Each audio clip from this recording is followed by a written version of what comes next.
You are watching Access LaPorte County Channel 97. Coming up next is the June 16th meeting for the LaPorte County Board of Zoning Appeals. You can find more information for this meeting by visiting www.accesslaportecounty.org. All right, everybody, it is 6 o'clock, so if we could settle down and make sure our cell phones are turned off, I would appreciate it, and we'll get started here. So good evening. I'd like to call to order the June 16th meeting of the Board of Zoning Appeals. If we can stand while Mr. Willoughby leads us in the Pledge of Allegiance. Pledge allegiance to the flag of the United States of America and to the republic for which it stands, one nation, under God, indivisible, with liberty and justice for all. Thank you. Could I get a roll call, please? Melissa Mischke. Here. Tony Oss. Here. Eric Poynton. Here. Jeff Baltes. Here. Ernie Schmidt. Here. Jim LaFever. Yes, ma'am. You have a quorum. Okay, thank you. I will entertain a motion for the meeting minutes. Make a motion to approve the minutes as presented. Second. I have a motion and a second to approve the meeting minutes as presented. All those in favor say aye. Aye. Aye. Those opposed, same sign. Okay. So we're going to get started with the petitions this evening, but I would like to make sure if you are here for petition number 7, which is a petition for special exception for Ruth Hugley and Iron Mountain Towers, LLC, for a new wireless communications facility. That petition has, the petitioner had asked for a continuance as a matter of their right, and we are going to grant that continuance till next month. So we will not be hearing that petition this evening. Generally, no, this is not a question and answer session, but the petitioner asked to be tabled, and we're going to grant that. So it will be on the third Tuesday of July. Let me look at what that date is. The 21st at 6 o'clock here in this room. And I apologize for everybody who came out, and if there's any miscommunication regarding that. So I'll give you just a few minutes. If that's the petition, you're only interested in that one, then we'll see you in July. Yeah. What is it? Oh, okay. And if you're here for petition number 3, which is a variance of developmental standards for Gregory Amor to keep 3 shipping containers for storage, he has also asked to be postponed until the July meeting. So if you're here for that one as well, I apologize again, and we'll see you in July. Okay. So with that, we will start with petition number 1. And that petition is a special exception for Yellowstone Solar Project, LLC, represented by Counsel Christopher Willoughby, for construction and operation of a commercial, large-scale, ground-mounted solar energy system. The property is located on or near the west side of South State Road 104,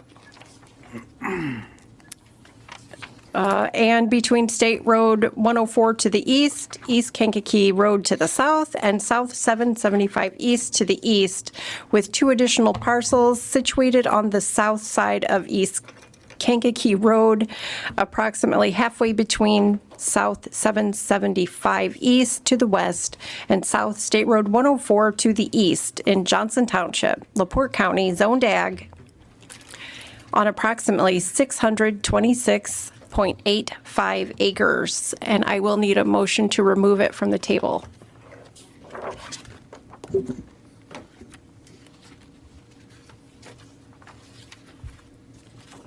I need a motion, okay. I'll move to remove it from the table. I have a motion, do I have a second? Second. Okay, so you're off the table. Madam President, notice is adequate. Thank you. Okay, Mr. Willoughby, Could you give us a short presentation? We will try. Okay. And did you just provide this with it? This is the first I'm seeing this giant binder of information. Yes, and that giant binder is what you received in our packet before, just a more user-friendly for reference Okay. purposes tonight. And there are a couple supplemental materials in the PowerPoint. Sorry, and you have a copy of that. So Very you'll good. be pointed to the things that are not in there, but we just wanted to give you a more user-friendly copy for this evening. Great. Okay, thank you.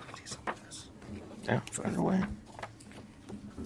Next, as indicated, I'm Christopher Willoughby, partner at Brady, Nelson and Janes, located at 126 East 5th Street in Michigan City, and I'm here tonight on behalf of my client, the applicant petitioner, Yellowstone Solar Project LLC. As a matter, as uncomfortable as it is, I have to procedurally make a record, as everybody I think can appreciate, and it's no secret, but for the record, we must object. We must object to the participation of Mr. Baltus, who I have the utmost respect for, but we believe that based on bias and other items that under the law, both state and county, disqualify him for participation on this matter. And again, I do have the utmost respect. However, we're required to make the record, and if we don't raise such issues, we waive such issues, and I understand that's legalese to some, but I leave it there for any response. With that being said, I will recuse myself from this petition, and Mr. Lefebvre will take my place. Very good. Does that satisfy? That satisfies me with regard to Mr. Baltus, and I respect that decision. I know that's not an easy one, and I've witnessed him well serving this county.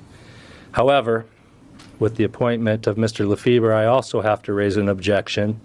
Honestly, I feel like he has a more direct conflict and bias. After the last meeting, I had an occasion to meet Mr. Lefebvre, quickly gained respect for him, had a nice conversation, but became aware of a direct statement that he was here to remonstrate against this project, and that he generally isn't in favor of data or industrial or solar on farms. So with that said, we believe that that is a direct conflict, which I also have to raise Then as an issue for consideration, and respectfully request that he recuse himself. Madam President, point of order. The issue of potential bias has been raised pursuant to Section 909 of the Indiana Code. However, now Mr. Lefebvre, as the alternate member, does have the opportunity to either describe or otherwise protect his interests with regards to this alleged bias, or he may choose to step down as well. As in, I can have a conversation with him like this? This conversation, Mr. Lefebvre, would be on the record for you to explain or to refute the position that is taken by the petitioner that you have a bias against this petition.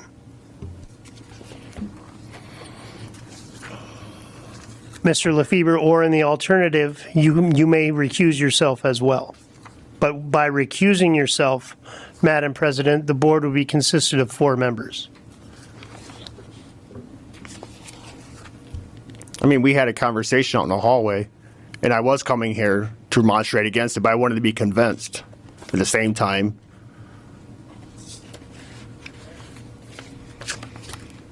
I guess I'm going to remove myself, I guess. Can I respond? Don't do that. That's what they're wanting. This is what they're.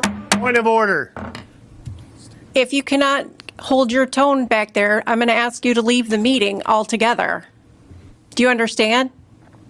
Everybody, if you are going to scream out, that is not how this is going to work tonight. I will ask you to be removed. Mr. Willoughby. My only response is I respect Mr. Lefebvre's comments. I respect his position either way. Again, I am simply making this point as I'm required to do, and if not, we waive the issue. And you're certainly free to make whatever decision, and I respect either way. Thank you.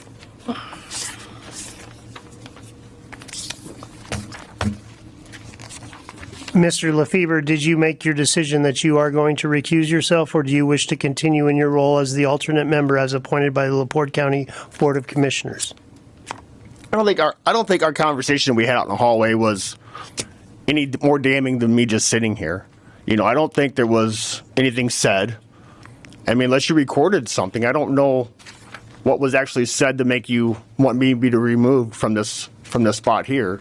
And again, Mr. LaFever, the petitioner is I'm making. going to remove myself. Okay, the petitioner is making this known as a matter of record, and if you choose not to recuse yourself, that is your decision, absolutely. And the petitioner may proceed however the petitioner determines is appropriate. Sounds fair.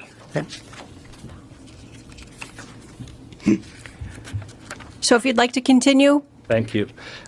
One other thing is a matter of house cleaning as to how you intend to run the meeting, and I know what's customary, and you have a couple potentially contentious matters this evening, but I want to make sure that we're reserving some time for the end for rebuttal, questions, and to provide a summary. Yes. And perhaps a break after both our initial presentation, if deemed necessary, depending on the number of our demonstrators.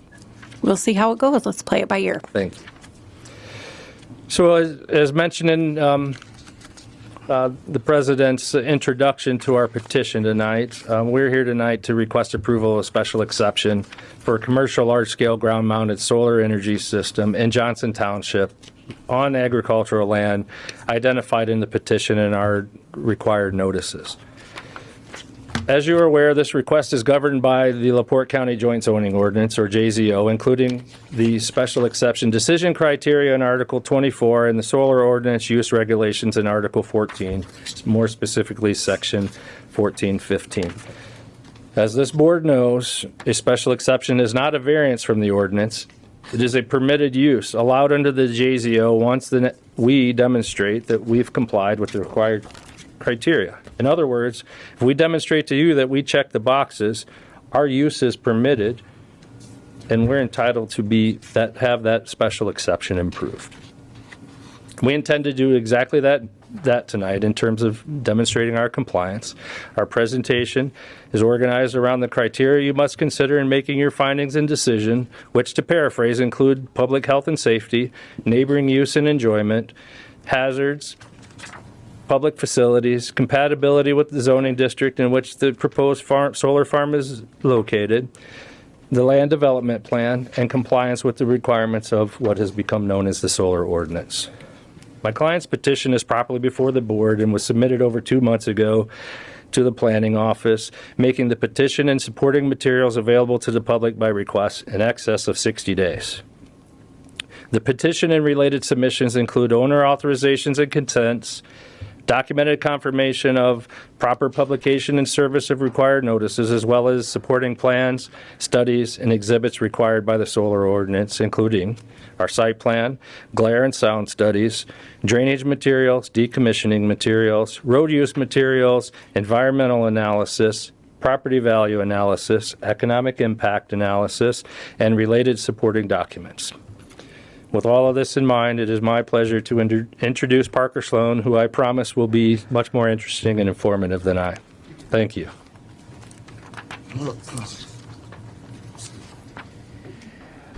Good evening. Just wanted to... Can you state your name and address for the record, please? Yes, my name is Parker Sloan with Hoosier Solar, and I live in Asheville, North Carolina. And I just wanted to reiterate what Chris mentioned earlier. In this envelope is a copy of the PowerPoint, which I will go through as I speak. Just want you to know that, so you can go through it, flip through it with me if you'd like. And like you said, the green binder is all of the materials that were submitted with our application, plus 2 additional items, which I will mention. Okay, and I just have to ask one more time. This is what I got in the initial packet, and you're telling me this and this big green binder are the same thing? Yes, ma'am. There's... Okay. Yes, ma'am. Like... Just for clarity, this right here. I need you on a microphone, please. I'm not sure what you have in front of you, but our packet is what Mr. Volz has at the end of the table. So Okay. my Then apologies if you don't, but that is what is intended to give you a user-friendly version of that. Okay, this may be for a different petition, but thank you. Go ahead. Like I said, my name is Parker Sloan. I'm Director of Government Affairs for Hoosier Solar, and I reside in North Carolina. I've spent the last 10 years of my career presenting on projects like this to boards like yours in local communities across the country, and I'm very happy to be here with you tonight. We're here tonight requesting approval of a special exception for Hoosier Solar's Yellowstone Solar Project, which constitutes 300 acres of panels on 600 acres of agricultural parcels in southeast rural Johnson Township, bordering St. Joe County. That compact footprint matters. It means the project uses only a small share of the land under control, and it makes Yellowstone the smallest utility-scale commercial solar project within at least a 50-mile radius. This request comes with the consent of both project landowners, as documented in the enclosed letters of consent and recorded leases. And we did not select this site casually. It was selected because it can support power generation while still allowing the project to avoid major natural features, preserve significant open space, and fit within a rural setting more carefully than many other larger scale projects could. I'd like to quickly orient you to where we are in the region. As you can see in this vicinity map, we are in the far southeast corner of the county, east of Kingsbury and 2 miles northwest of the town of Walkerton, on the county line, wholly within LaPorte County's Johnson Township. Yellowstone Solar is a 100 megawatt solar farm, which just means it is capable of powering over 13,000 homes in the region. The project will connect to the electric grid by the transmission line that runs diagonally across Kankakee Road, shown there in peach. And on this map, you can see the parcels we are permitting on, surrounded in blue, and the smaller area we are actually putting the solar panels on is shown in green. And can you tell me who is the owner of that transmission line? That is a NIPSCO Okay, thank you. owned line. Yes. Well, you probably can't read it, but it's right. To help me address specific questions here tonight, I'd like to recognize our team members joining us from around the country. Our attorneys, Chris Willoughby from Brady, Nelson, and Janes in Michigan City, and Annie Metzel, who chairs Taft Law's commercial litigation practice in Indianapolis. Tony Hendricks is our local senior advisor who's helping guide us locally, as well as ensuring our project actually improves drainage. Rich Kirkland, founder of Kirkland Appraisals, is a nationally experienced property valuation expert who has reviewed the project's impact on neighboring property values and provided you with the report before you. Thomas McNailan is the experienced developer leading this project. We have Dan Bajerski, our director of land acquisition, who built many of the relationships that exist in this room. Jonathan Pike, our vice president of development, and Eric Fiekable with Kimley Horn, who's our civil engineer responsible for civil site design. This thing's going to be finicky.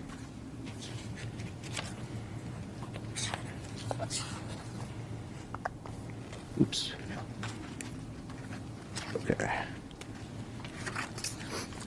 As the board is well aware, certain criteria must be evaluated and findings made to approve this request. Our goal tonight is simple. We want to show clearly and respectfully that Yellowstone Solar satisfies and exceeds the requirements, will not injure neighboring properties, and represents a measured, non-permanent, and responsible use of this land. This project is more compact than any you may have seen in this region.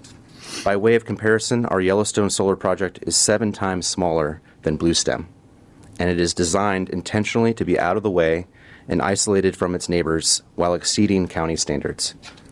There is no battery storage component to our project, and there never will be. Battery storage is not part of what we are asking you to approve tonight. Hoosier Solar was founded over 7 years ago to develop a series of solar farms in Indiana. We were approached by the Energy Systems Network, a project of the Central Indiana Corporate Partnership, to invest in new energy generation to meet the growing demands of energy consumption. As an organization, we strive to be a different kind of solar developer. That means involving neighbors in the process, exceeding state and local standards, preserving the landscape, and working closely with local leadership to ensure our tax contributions meet real community needs. Just as importantly, this land is owned by families who want to keep it in their hands for generations, And I'm going to ask the landowners and the representatives that we have here tonight to stand as I talk through this section. And this matters to us. We're not asking the board to approve a strip mall that might go vacant or subdivision that permanently fragments this farmland. We are asking for a temporary contract-based land use that can be removed and returned to agriculture when it's no longer generating electricity. Joining us tonight are representatives of Home Place Farms, one of the two project landowners. The Place family's roots in this region stretch back to the mid-1800s. Over generations, they acquired thousands of acres of poorly drained land and marshes. They developed Plank Road, which eventually became State Road 104, and worked persistently with the state government to improve drainage along the Kankakee River, transforming the entire region into productive farmland. The dredged Kankakee River even came to be known informally as the Place Ditch. The original Place homestead stood at the intersection of State Road 104 and Kankakee Road, along the eastern edge of our project footprint.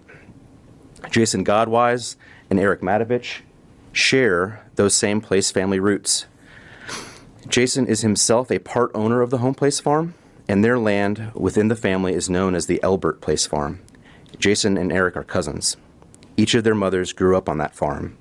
They are deeply committed to keeping the land in the family, and we have honored that commitment by excluding certain portions of the property from the construction footprint. Both Jason and Eric carry warm memories of the time spent on this land in their youth, hunting, fishing, and swimming in the areas we will preserve. Also joining us tonight in support of the project is Joe Halderman from Halderman Real Estate and Farm Management, a family-owned farm management, agricultural property services, and real estate organization founded in 1930 and based in Wabash, Indiana. The two farms that make up our project are among the 5,000 acres they manage in LaPorte County, along with 1,500 acres in neighboring St. Joe County, within a larger footprint that extends to more than 600 farms throughout the Midwest. I'm going to speak for a moment about the county land development plan. This plan repeatedly emphasizes preservation of large agricultural holdings. The reality facing many multi-generational farming families today is that preserving ownership often requires finding additional revenue streams. In this case, landowners are not selling the property for subdivision or other non-compatible development. They are not fragmenting their land into residential lots or other permissible non-farming uses. They're not covering it in commercial development. They are retaining ownership and keeping their respective properties together as one farming-related operation under family control. In practical terms, this project may do more to preserve long-term family ownership than many traditional permissible alternatives. So why are we here in LaPorte County? 4 years ago, we submitted our request. That's 4 years ago. 4 years ago, we submitted our request to plug into the grid with the regulators responsible for forecasting potential energy shortfalls in Northwest Indiana. These regulators are called MISO, which stands for Mid-Continent Independent System Operator, which covers the Midwest from Canada down to the Gulf Coast. At that time, they forecast electrical capacity shortfalls here due to anticipated electricity needs and retirement of aging electrical infrastructure. Since then, the Yellowstone Solar Project and all projects waiting in line to plug into the electric grid have suffered significant regulatory delays, but the underlying need for additional power generation has only increased. As you can see on this graph, produced by MISO, the red boxes depict a regional need for increased electrical capacity in the area that is unmet by current power generation. Yellowstone Solar will be one piece to meet some of this unmet need. With this gap in unmet energy, there is an opportunity for solar projects like the Yellowstone Solar Project to supplement all electricity types to bring electricity prices down for Hoosiers. This, in addition to needed transmission infrastructure, durable electricity demand, access to skilled union labor for construction, and many other factors led us to LaPorte County. I'm going to skip through this graph here for the sake of time.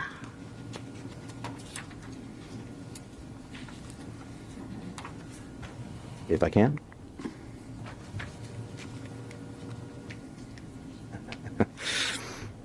Yellowstone Solar will comply. Interrupt you just for a moment. I'm wondering, can we turn this so that the crowd can see it a little bit better since we have printouts of the slides? Can we do that? If you give us, I was going to say, if you give us a moment, I think it's important that the crowd get to see.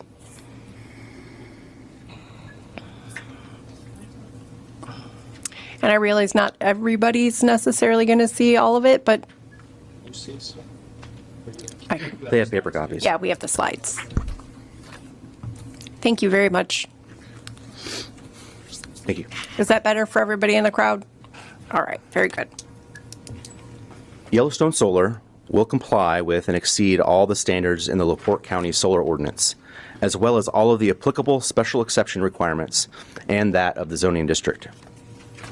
Shown here on the screen are each of the documents, plans, and studies that we have provided with our application over 4 months ago.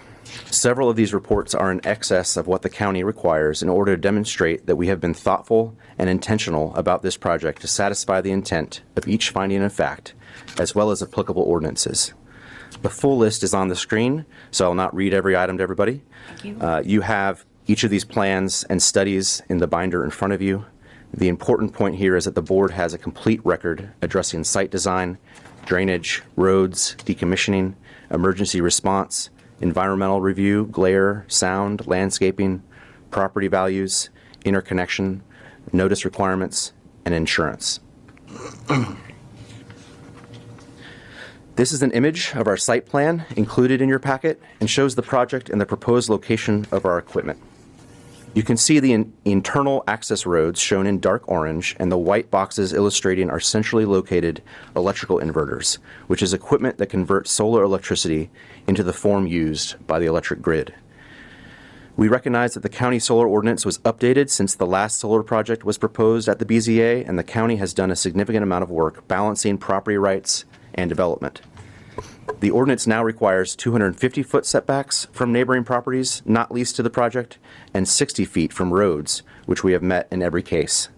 The closest point of the project area to the Kankakee River is approximately 1,600 feet from the northern boundary, and most of the project area is at least 1/2 mile away from the river. One of the most important questions before the board is whether this project will be compatible with neighboring properties and with the surrounding agricultural area. The plans, design, and materials we have provided show that it will. While the red parcel boundary for permitting totals roughly 600 acres, we are only building about 300 acres of solar panels. Again, making this the smallest utility-scale solar farm in operation in the region. The site is intentionally designed to avoid wetlands. It avoids construction across drainage ditches. There are no proposed road or fence crossings of the DeWale Ditch. It is also significant that we are not proposing tree removal as part of this project. And we have designed the project to fit with the fence line while preserving topsoil and minimizing disturbance. We also went beyond the county standard for the landscaping and trees that surround this project. The project area is substantial distance from neighboring homes. While the county ordinance requires our project be set back 250 feet from neighboring property lines, we doubled that and have self-imposed setbacks of 500 feet from neighboring residences, where the project borders neighboring parcels with homes and along roadways. Mature trees and landscaping will also be installed. We're not asking the board to accept vague assurances that neighbors will never notice the project. That's not realistic. What we are showing is that the project has been deliberately spaced, screened, and limited so that it can coexist with surrounding properties in a measured way. This is also where Yellowstone differs from permanent residential or industrial development.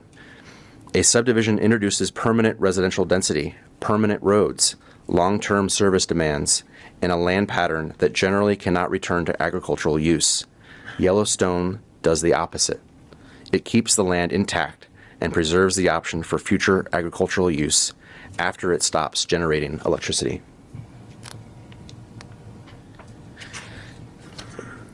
The construction process. The anticipated construction timeline is about 12 months long, and I want to quickly run through how the construction process will work. First, workers will use pneumatic hammers to drive steel posts into the ground, approximately 3 to 5 feet deep, depending on the geotechnical studies that we do. Concrete is not needed to support the panels, and concrete is only limited to the few inverter pads around the project and the substation. Our unique installation process allows us to plant grass before installation begins, which helps maintain drainage and water quality, in contrast to past solar construction techniques. Next, workers will bring solar panels to the posts and secure them at 4 points of contact. As you can see from this photo, these panels come with no moving parts, and the solar panels sit about 3 to 5 feet above the ground, slightly different and much lower than the projects you may have seen around the area.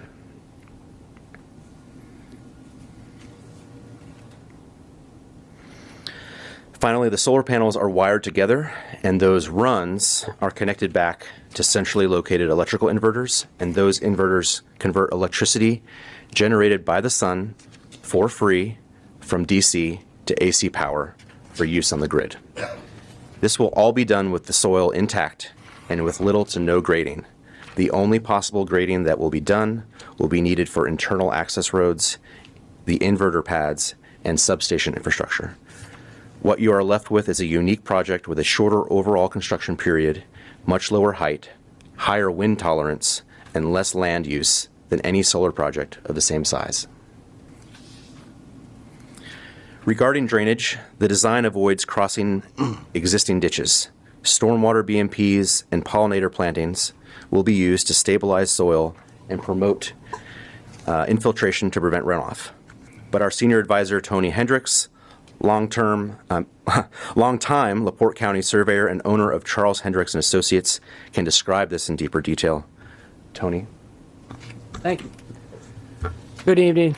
Thank you, members, for serving on the Board of Zoning Appeals. It's a tough job. I'm Tony Hendricks, Charles Hendricks and Associates, Engineering and Surveying here at 309 West Johnson Road. I'm a licensed professional land surveyor in the state of Indiana. I'm working with Hoosier Solar, representing LaPorte County landowners who would like to enhance their land to add solar within the special exception regulations of LaPorte County zoning ordinance for solar systems. I have experience in a multitude of drainage projects and systems, from 16 years as Drainage Board Technical Advisor at LaPorte County, to teaching collegiate level courses including hydraulics and stormwater analysis and water analysis, to private projects from a few acres to hundreds of acres.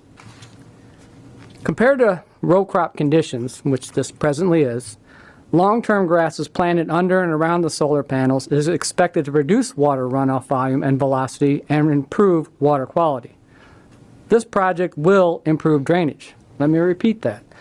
This project will improve drainage and maintain existing agricultural soil through the removal. The health of the soil is expected to improve over time, regenerate nutrients in the soil, all while saving these parcels of land for a wide variety of possible future ag uses.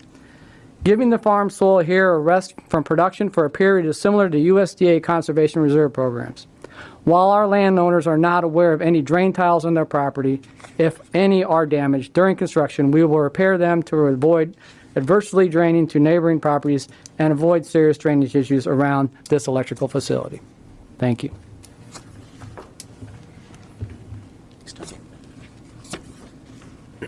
Thank you, Tony. For county roads, we have already hired HWC Engineering to help prepare our road use and construction traffic plan. HWC will review the roads before and after construction, so any damage caused by project traffic is documented and repaired at our expense. Consistent with the county's solar ordinance, we have also drafted a road use agreement that must be approved by the county commissioners before a final permit can be issued. That agreement will govern construction routes, road conditions, needed repairs, and coordination with the county highway superintendent. We will also work closely with the highway department to plan routes carefully and limit dust during construction. This is another important reminder that today's special exception petition is only the first step toward a final local permit.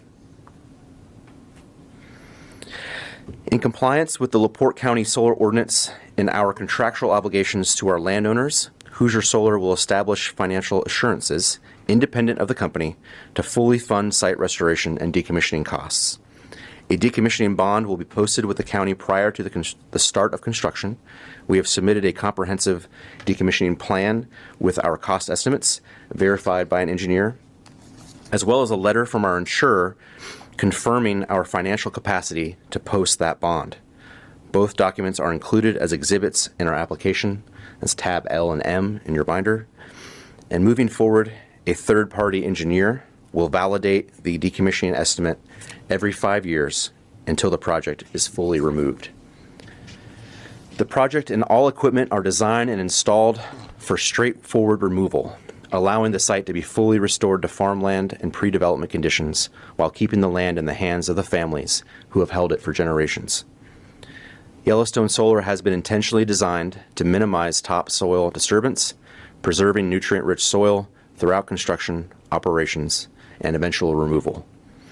This development will be designed and constructed and operated to fit the existing agricultural area, and as I've stated earlier, there will be little to no grading, no removal of topsoil, no tree removal, and the solar panels will be only 3 to 5 feet in height off the ground.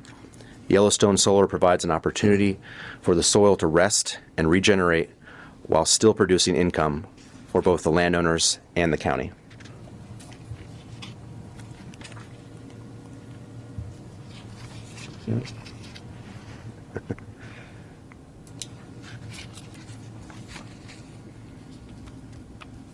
Okay. The ordinance separately asks whether the project is hazardous to adjacent property or involves materials or equipment detrimental to health, safety, or welfare. Again, the answer is no. Yellowstone Solar will be constructed with the health and safety of the surrounding community as a top priority.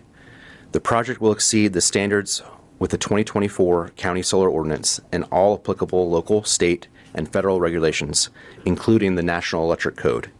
To demonstrate that the health and safety of the community will not be adversely impacted, we also wanted to address a number of site-specific issues.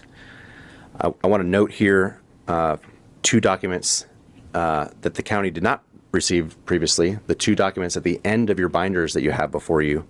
One is a solar PV fact sheet from American Clean Power Association. It's a 2-page simple document. And the second one is the health and safety impacts research paper from NC State University, and I submit both of those to the record as well. Modern solar panels are made primarily of glass, aluminum, silicon, and steel. They are designed for long-term outdoor use and are regulated under established electrical and fire safety standards. The small solder connections within panels contain trace materials similar in concept to many common electronics like the smartphone in each of our pockets. But the project equipment as a whole is not a battery storage facility, it's not a chemical plant, and it's not a high-traffic industrial use. If you're not concerned with a smartphone in your pocket, you should not be concerned with solar panels. Now, no structure is immune to extreme weather, but this project is designed with those risks in mind from the start. The Yellowstone Solar Project uses a fixed tilt east-west design built to handle up to 170 mile per hour winds. The panels are also placed much lower to the ground, about 3 to 5 feet high, and they're secured at 4 points. And there are 5 key ways we prepare for extreme weather events that I want to talk about. The first is site design. The system is compact and low to the ground, which helps prevent panels from becoming debris. 2 is insurance. We carry full insurance coverage, so if something were damaged, it can be repaired quickly without any cost to the community. 3rd is response. If a storm were to hit, safety comes first, and so does communication. We would work right away with county officials, emergency first responders, and nearby residents to share information and next steps.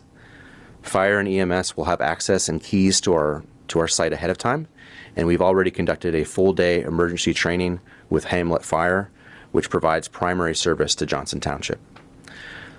4th is planning. We will have a detailed emergency plan in place, built with engineers and operations experts, so everyone knows exactly what to do after a storm. And 5th, a backstop if everything else fails. Even in a worst-case scenario, our decommissioning bond is in place. That bond stands separate from this company, and it ensures the site will be cleaned up and the land restored. no matter what happens. So while we can't stop natural disasters, we can prepare for them. This project is built to reduce risk, protect the community, and we will respond quickly and safely if something does happen. With respect to county services required by the project, this is a passive use of land. Once built, the project does not require water or sewer service, does not burden schools, and it creates limited ongoing traffic compared with many other permitted uses that could occupy agricultural land. Our emergency response, a foundational emergency response plan has been prepared and will be further refined with operations personnel, equipment specialists, and local responders before operations begin. The Hamlet Fire Department, as you know, provides primary fire and EMS service to Johnson Township because Johnson Township does not have its own fire department. We have an established relationship with the Hamlet Fire Department through our work in Stark County, including a full-day professional solar training we conducted in January of 2025, and that relationship will continue to grow with this project. We are also contracted to fund a significant amount of new equipment for Hamlet Fire to help them operate more effectively. This project is also supported by a site-specific glare analysis and sound study submitted with the application. And on glare, the equipment is selected and installed to minimize reflectivity. Solar panels are designed to absorb sunlight and not throw it back. More sun makes more electricity. Regarding sound, the enclosed sound study shows minimal noise levels at the project boundary, and we have intentionally designed the project to have inverters centrally located rather than pushed out to neighboring property lines. And the sound from this facility measured in decibels is like the sound from a dishwasher in another room. All of that supports the same conclusion. The project is not hazardous to adjacent properties, and it does not create the kind of ongoing external impacts associated with more intensive land uses.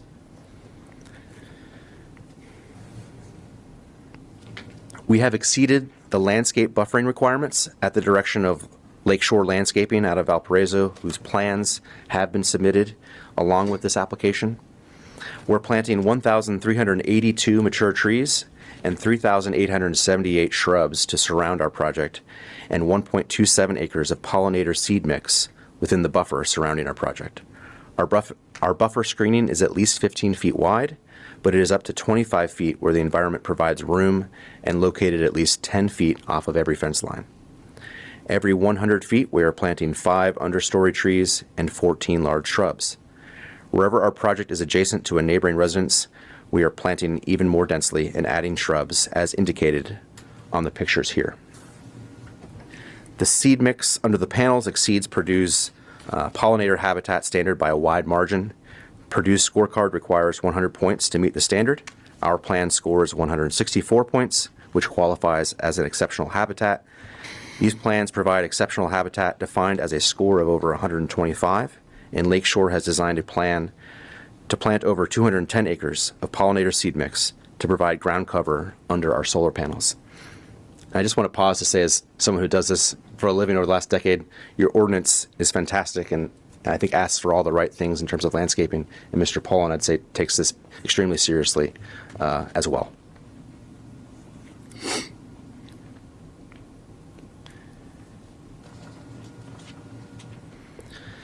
The ordinance also asks whether the project will substantially diminish or impair property values in the neighborhood.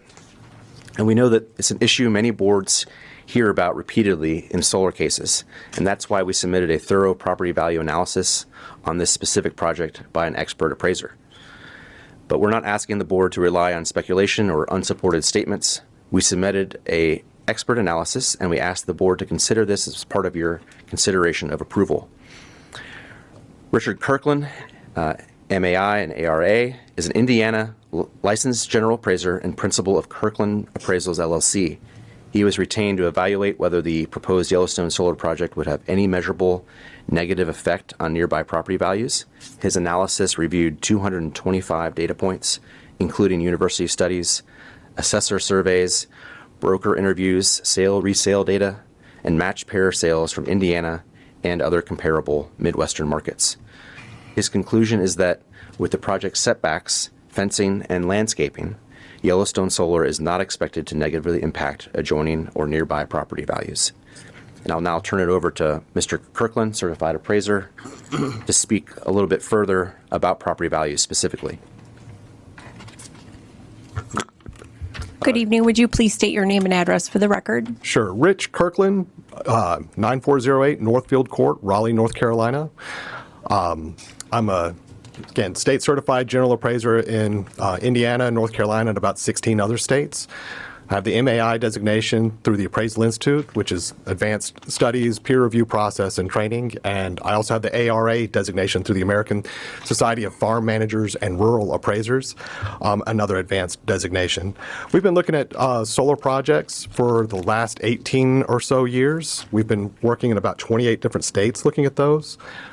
We do impact analysis on a wide range of different things, not just solar. We look at rock quarries, we look at schools, churches, apartment buildings. We've looked at a wide range of things.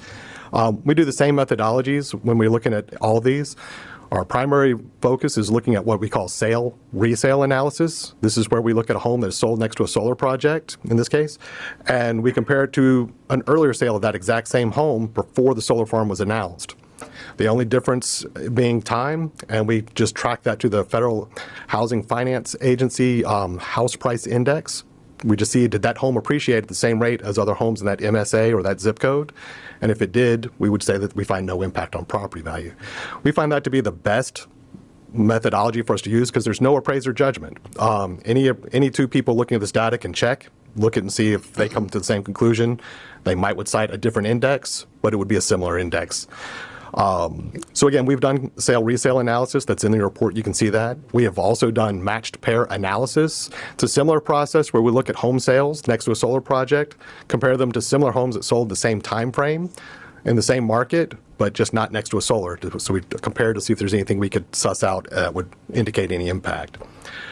We've as was indicated, we've looked at a lot of these national studies. I would just highlight two of those for you if you're going to look at those. We point a bunch of them, but I would point first to the Loyola study.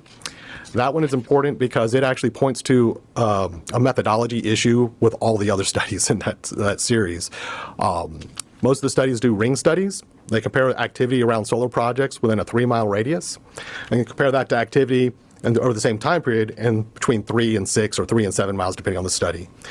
The issue with doing that type of analysis is if you've got a town that's within 4 miles, you suddenly are comparing rural sales to suburban or in-town sales.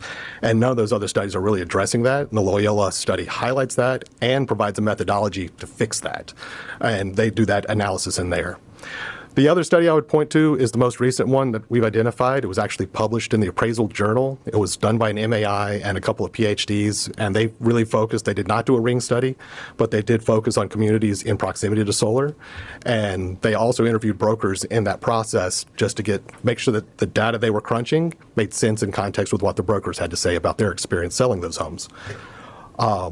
We've done a survey of assessors. We've reached out to all the assessors in the state of Indiana, as well as a bunch of other states, just to find out, are they making any adjustments? Are they seeing any reason to adjust properties or adjoin solar projects? Right now, I believe we have 189 responses, and not a single assessor has indicated any impacts that they are assigning to any of those. So we use a lot of that information as support for our analysis, but really the focus of our conclusion is based on the resale analysis and the match pair analysis. And in that, you can see that the findings, they show a range of impacts that are around -2% to +7% impacts, meaning we see on average, and the median rates are showing very mild positive impacts. However, we do not conclude positive impacts. All real estate has to deal with what's called market imperfection. Appraisers know this. We see this all the time. When you look at your house, you get your house appraised, or you get it, you're getting refinanced. The appraiser will compare your home to 4 homes. They make minor adjustments, say one house has a garage, one doesn't, and they make those minor adjustments. And they have those 4 indications of value. They provide a range of values, and then they pick the number within that range they think is best supported. But technically, they've supported everything in that range, and different appraisers would conclude on different values within that range. This just reflects the reality. When you go to buy a house, it goes on the market for $300,000. Somebody offers more, somebody offers less. It's a negotiation. There isn't a specific one number that happens. There's a range of numbers that are always supported. We find that there are multiple studies that have shown that even Fannie Mae and the American Society of Farm Managers and Rural Appraisers have also done studies looking at these ranges of impacts within appraisals. And in rural settings, they in particular find much broader ranges than you'd find elsewhere. The fact that we're finding mild positives, we don't consider that to mean that there's a positive impact. We consider this to be neutral. This is the same as we would find in any home. If we just analyzed homes in here not near solar, I think we would find a very similar plus or minus range. So it's our professional conclusion. I'm sorry, I say our because I work with my son, but it's my professional conclusion that this project as proposed will have no impact on the adjoining property values. There's very few homes nearby. The closest home is well over 500 feet away, closest non-participating home. And we have data points in here where we've looked at homes as close as 120 feet away, showing no impact on property values. And we have multiple data points under 500 feet showing no impact on property values. And that's just in this set looking in the Midwest. We've, again, looked in other states, and we see similar patterns throughout the Southeast and even the Northeast. So I'd be happy to go into greater detail, but that's our professional opinion on that. And happy to address that or any other questions if you have them later. Thank you. Thank you, Rich.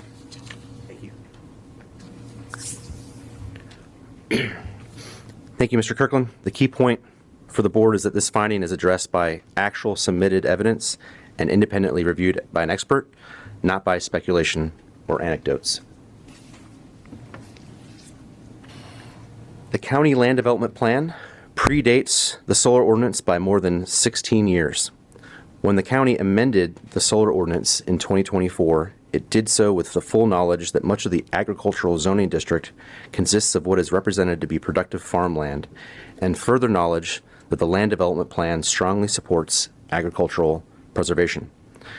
Despite this knowledge, the county chose not to prohibit utility-scale solar in agricultural areas. Instead, it adopted a regulatory framework allowing such projects to be a permissible use through the special exception process in this district, and this decision reflects the county's determination that agricultural preservation and utility-scale solar are not mutually exclusive where ordinance standards are satisfied. The county land plan also repeatedly discusses industrial expansion, trucking, warehousing, and logistics near agricultural land. Those are developments that generate truck traffic, public service demand, and utility demand, among other things.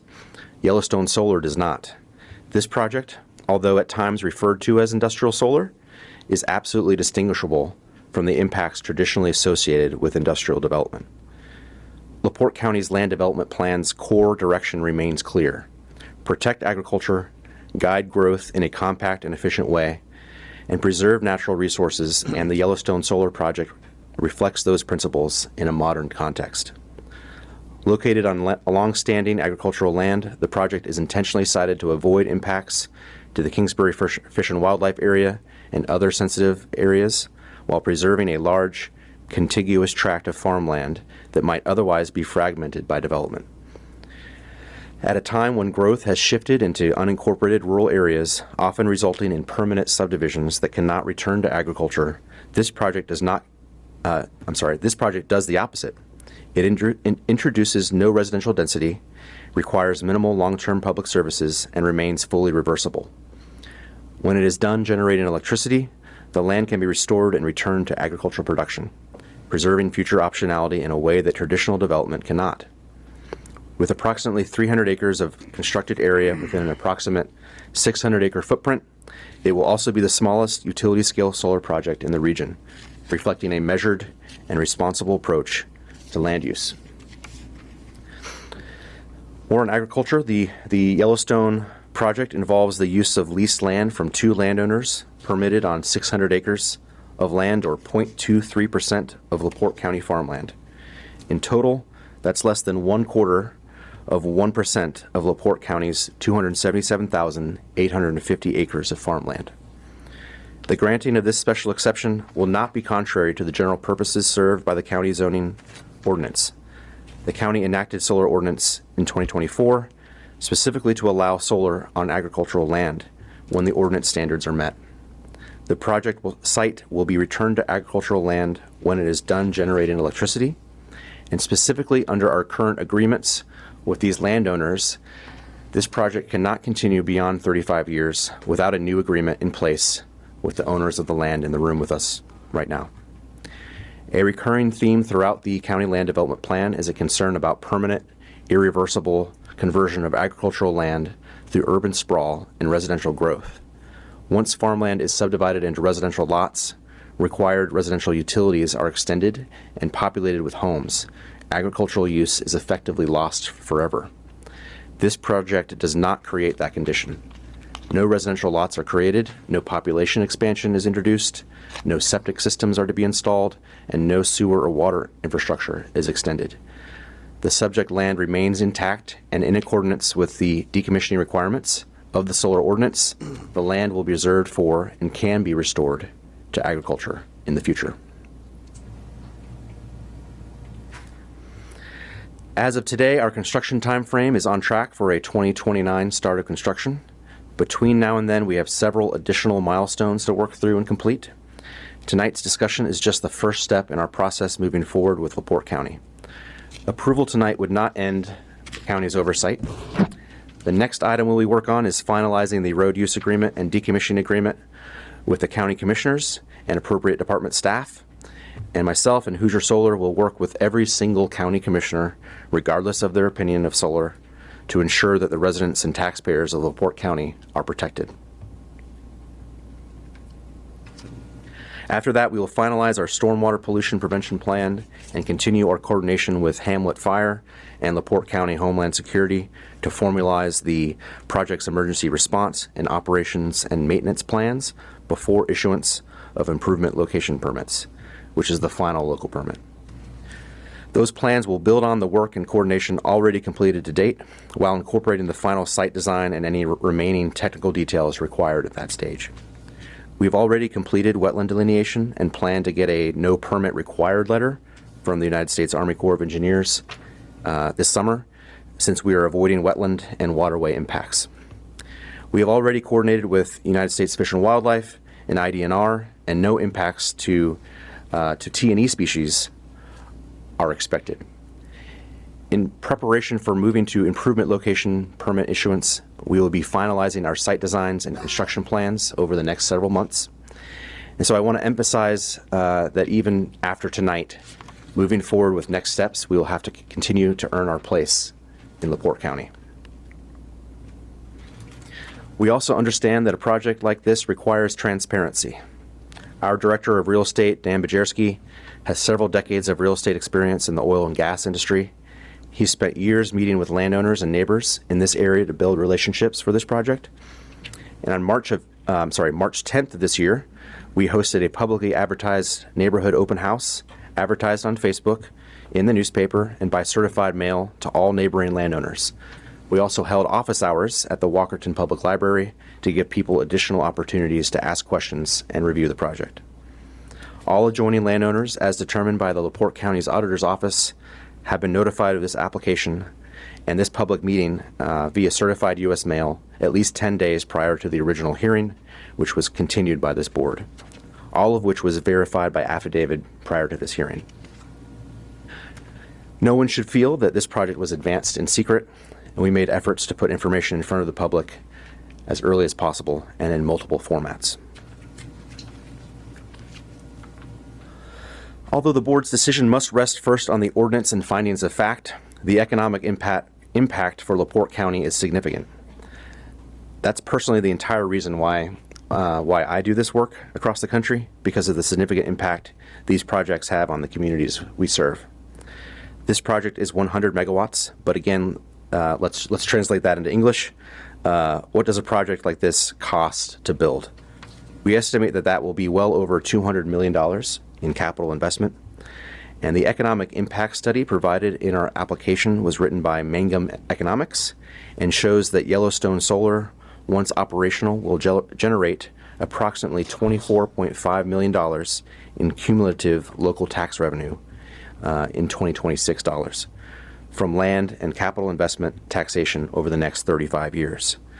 By comparison, continued agricultural use in this project would generate approximately $399,000 over the same period of time. Under this scenario, the majority of the tax benefit goes to the county, followed by the local school district. According to the study, the project will generate approximately $6.1 million in associated local union wages and benefits. Further still, the project will create 2 direct local operations and maintenance jobs, support 27 direct local construction jobs, and 46 indirect and induced local jobs, all according to the study by Mangum Economics before you. We have publicly committed to supporting highly skilled union labor for the project because we now know how much better the project will come out with union labor. In addition to the project specific Mangum study, we also submitted a separate Baker-Tilly analysis that was prepared independently of Yellowstone Solar. That project looks more broadly at the economic impact of planned solar projects across Indiana and reaches the same basic conclusion.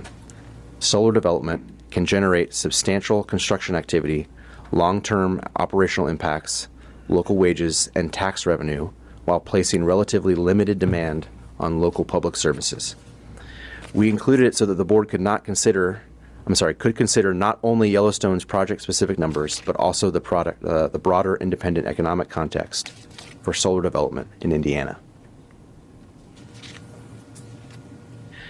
As Hoosier Solar, it is important to me and to us that we earn our place in this community and every community we do business. We aim to be true community partners in the counties we work in, rather than just financial investors. We've invested significantly in Stark County as part of the development of those projects that we permitted in this region. And as you may have seen, Hoosier Solar has already invested in a permanent $105,000 Hoosier Solar Community Fund with the Unity Foundation of LaPorte County. The fund will support local needs through annual donations using interest earned each year in perpetuity, meaning forever, at the direction of the Unity Foundation Board. Also, as you may have read, Hoosier Solar recently announced a $100,000 investment in capital improvements at the LaPorte County Fairgrounds, underscoring our long-term commitment to LaPorte County and its agricultural community. This contribution will support permanent fairground improvements, including infrastructure upgrades and building renovations that benefit 4-H, youth agricultural education, trade shows, indoor markets, and other year-round community events. We are proud that this investment directly supports one of the county's most important institutions and reflects Hoosier Solar's commitment to being a responsible, long-term community partner.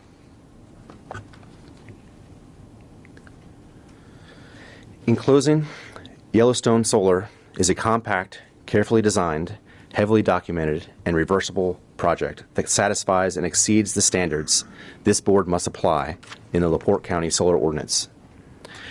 This project also advances one of the county development plan's most important goals, keeping land in large tracts.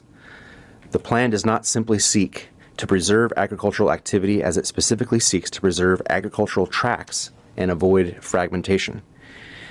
Even opponents of this project should logically agree that a 600-acre tract under unified ownership is more consistent with the objective than dividing the same property into dozens of residential lots over time.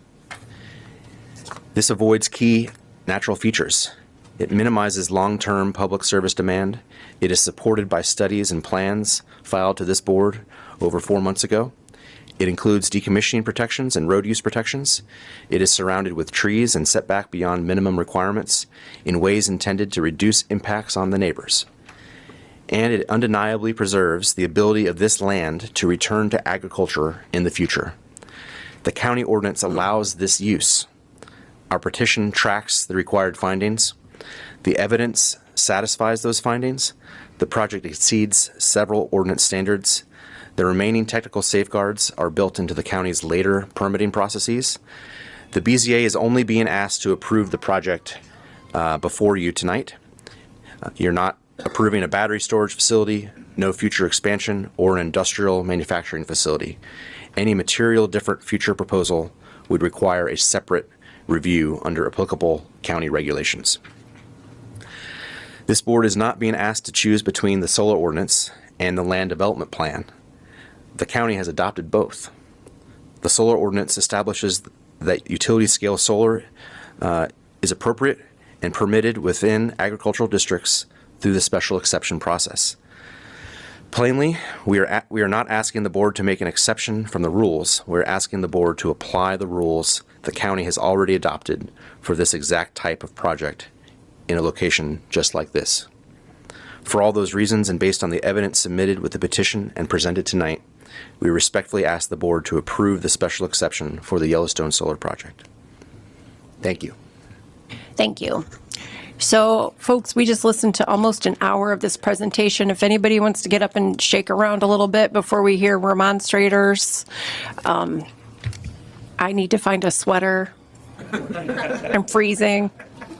Go to the courthouse, it'll be the other way. So let's just take, a couple minutes, not like 10 or anything. So a couple minutes, everybody get ready for remonstrance. Okay, everybody. So before we start remonstrance this evening, I want to remind everybody that public remonstrance is 3 minutes long. And I would like to expect that we can all adhere to the 3 minutes. And if you have a group and one person wants to come up and speak for everybody, that would be wonderful. Because 3 minutes of everyone coming up one by one and saying the same thing over and over, we take notes. So we do hear what you're saying, and we'd like to move along if we can. So with that, we are going to open public remonstrance. And if you would, everybody state your name and address for the record. Good evening. Steve Hollifield, LaPorte County President of the Commission. I'm also a lifelong LaPorte County farmer. I take exception to the fact that they always use the word farm to get a nice cozy feeling. They plant nothing, they grow nothing, they harvest nothing. Absolutely zero. Over my lifetime, I had the pleasure of knowing the former tenants and know the current tenants. Good stewards of the soil. They take care of that land and they pay top notch for that ground. They're great people, they're great friends of mine. I do not believe this is a good project for us here. If people, one thing they keep saying, no one ever wants to take away their right to do what they want with their land. We've never said that, ever, ever, ever. But I learned a long time ago in government through history, there are 3 founding principles in our Constitution: life, liberty, and pursuit of happiness. No one pursues happiness in the middle of an industrial park. If they did, they could have bought 5 acres out there in KOP. Notice they're not building homes out there or doing projects out there. This is an industrial project. None of the homeowners, or landowners, none of the landowners will be living within sight of this, if even in the state that I know of. So I take exception to this, and at the very least, you guys should table this. I will personally take you on a visit. I've talked with several commissioners across the state, 2 today from Jasper County, that were hit by tornadoes in the spring. They have a mess down there. It's all inside the fence. They have dumpsters full of this trash that they claim is not hazardous and toxic. No one wants it. I've spoken with the state about recycling it. No one at the state says they can find a recycling center wants this trash. So at the very least, I would expect you guys to table this. I will personally take you on a tour and show you what happens to these, storm-proof facilities they put in. And also one last comment. No matter how you guys decide tonight, I expect them to provide litigation against this county. Thank you. Thank you. Who's next? And if you guys want to kind of get in line, that's fine too, if there's more people. But again, state your name and address for the record, please. Hi, I'm Lisa Dan with the Center for Energy Education, address 1359 Short Drive, Knox. So I work with the center. I'm the Midwest Outreach Director, and our mission is to educate communities and local leaders about energy industry, how large-scale projects, when properly sited and regulated, can benefit local communities. I've had the opportunity to work across the state of Indiana with local governments that are trying to balance community considerations with the integration of solar. Solar can be a significant economic generator for counties to the tune of millions of dollars a year in added tax revenue. At a time when many counties are grappling with rising costs combined with funding gaps created by Senate Bill 1. Tax revenue and tax revenue associated with these projects can provide meaningful support for local budgets. As an example, Senate Bill 1, I've got information here that I passed out, prepared by the Office of Fiscal Management Analysis within the Legislative Services Agency, estimates a potential loss in tax revenue of approximately $2.6 million to $18.6 million annually for LaPorte County from 2026 through 2028. Our organization also closely follows energy policy developments at the State House. Indiana is currently an energy deficit state, meaning we import a portion of our electricity from neighboring states, such as Illinois, because in-state supply does not meet growing demand. Power demand in Indiana is expected to more than double by 2035. In response, the governor established an energy task force last year that brought together leaders from across the energy sector, including renewables, because state leaders recognize that rising demand and costs require an all-of-the-above strategy. So I provided you guys with a very brief synopsis of a Ball State study that was done on the economic effects of limiting wind and solar development in our communities. Basically, restricting these projects cost Indiana counties hundreds of millions of dollars each year in economic activity and close to 9,000 jobs. So this is one of the first studies that reveals what happens to local communities when they limit wind and solar. So kind of in conclusion, what they say is that if you restrict renewable energies, you will shrink your county's economy and reduce employment opportunities. So again, I provided a brief synopsis of that Ball State study that was done specifically for the Department of Energy through the Indiana RSTEP program that Purdue administers. And that, I believe there's links on there as well to the full study. So thank you very much for your time. Thank you. Good evening. Good evening. Michael Dobby, 69022 Walnut Road, Walkerton. If you look at the map, our family owns the land all the way around this project.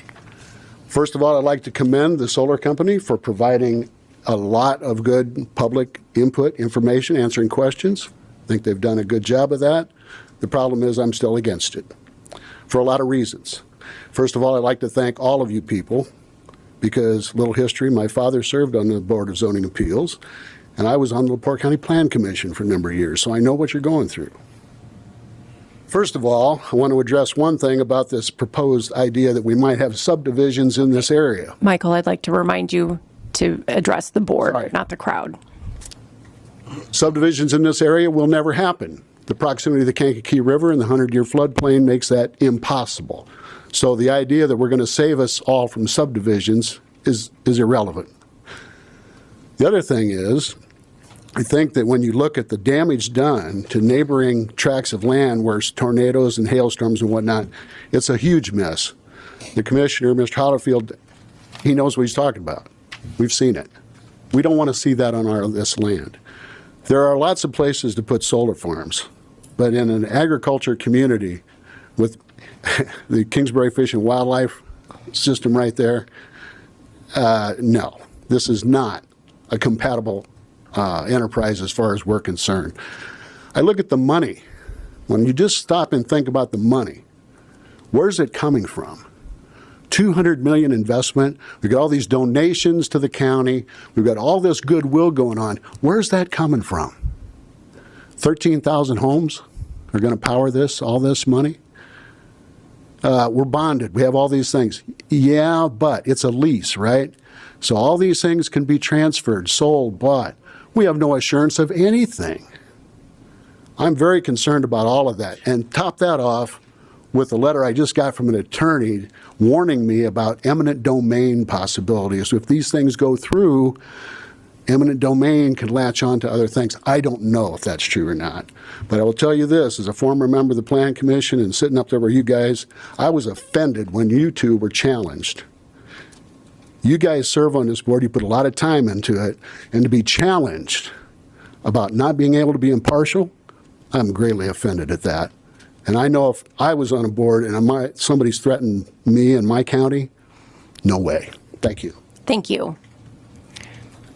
Who else do we have to remonstrate, either for or against, by the way, for this petition? Not to... Oh, my name is Molly King. I live at 8252 East 525 South, so about 2 miles from this project. And not to really try and repeat what everyone else has already stated about tornadoes. This is a very tornado dense area. There's literally a tornado warning or tornado watch for tomorrow. So clearly we already know about that, but I am just listing off numbers because I went into research on this. This was a 100 megawatt facility. Is that what I heard correct? Correct? Okay. Well, although this is small, like everyone is stating, there are still numbers involved. For instance, for wheat fields, it is a 700 megawatt facility. I do understand that is 7 times the size, but it cost $1 billion to construct. And months ago, we had a huge storm that rolled through that area, destroyed many of that. Facing damages exceeding $140 million due to widespread destruction of panels, racking system, and infrastructure. The cleanup and replacement costs often include specialized disposal of broken silicone panels and structural rebuilds, which may exceed $10 per panel for removal. This number was calculated based on similar situations such as a Texas solar farm that also sustained critical damage from a tornado as well. A 350 megawatt facility there sustained roughly $70 million in hail damage in 2023. Analysts essentially doubled this figure to account for Dunbridge's 700 megawatt facility. Another point I would like to make here as well.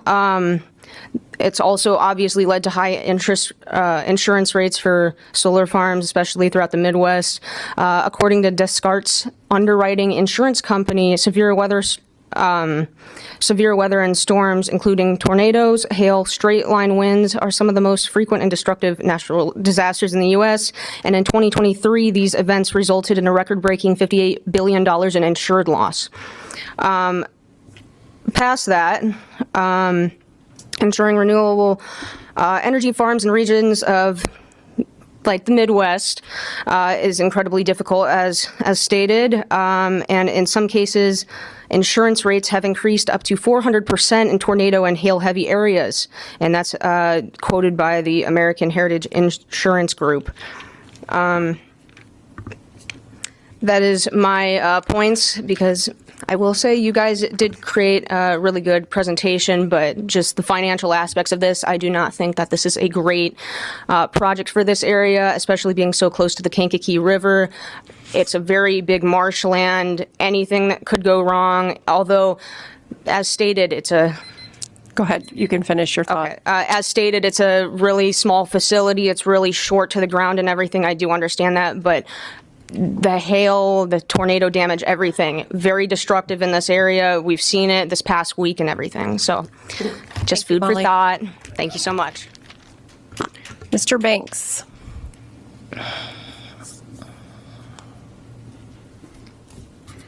Good evening, board members and citizens of LaPorte County. My name is Adam Banks, and I appreciate the opportunity to speak to Unite regarding this project.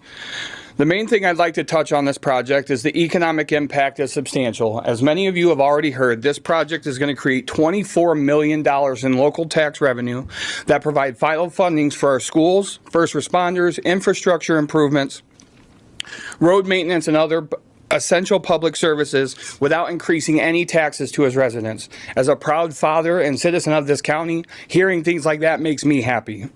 The project will also create high union construction jobs that'll keep our local workforce busy, supporting local families, local contractors, and helping skilled tradespeople keep the opportunities to provide good wages, benefits, and opportunities for their families.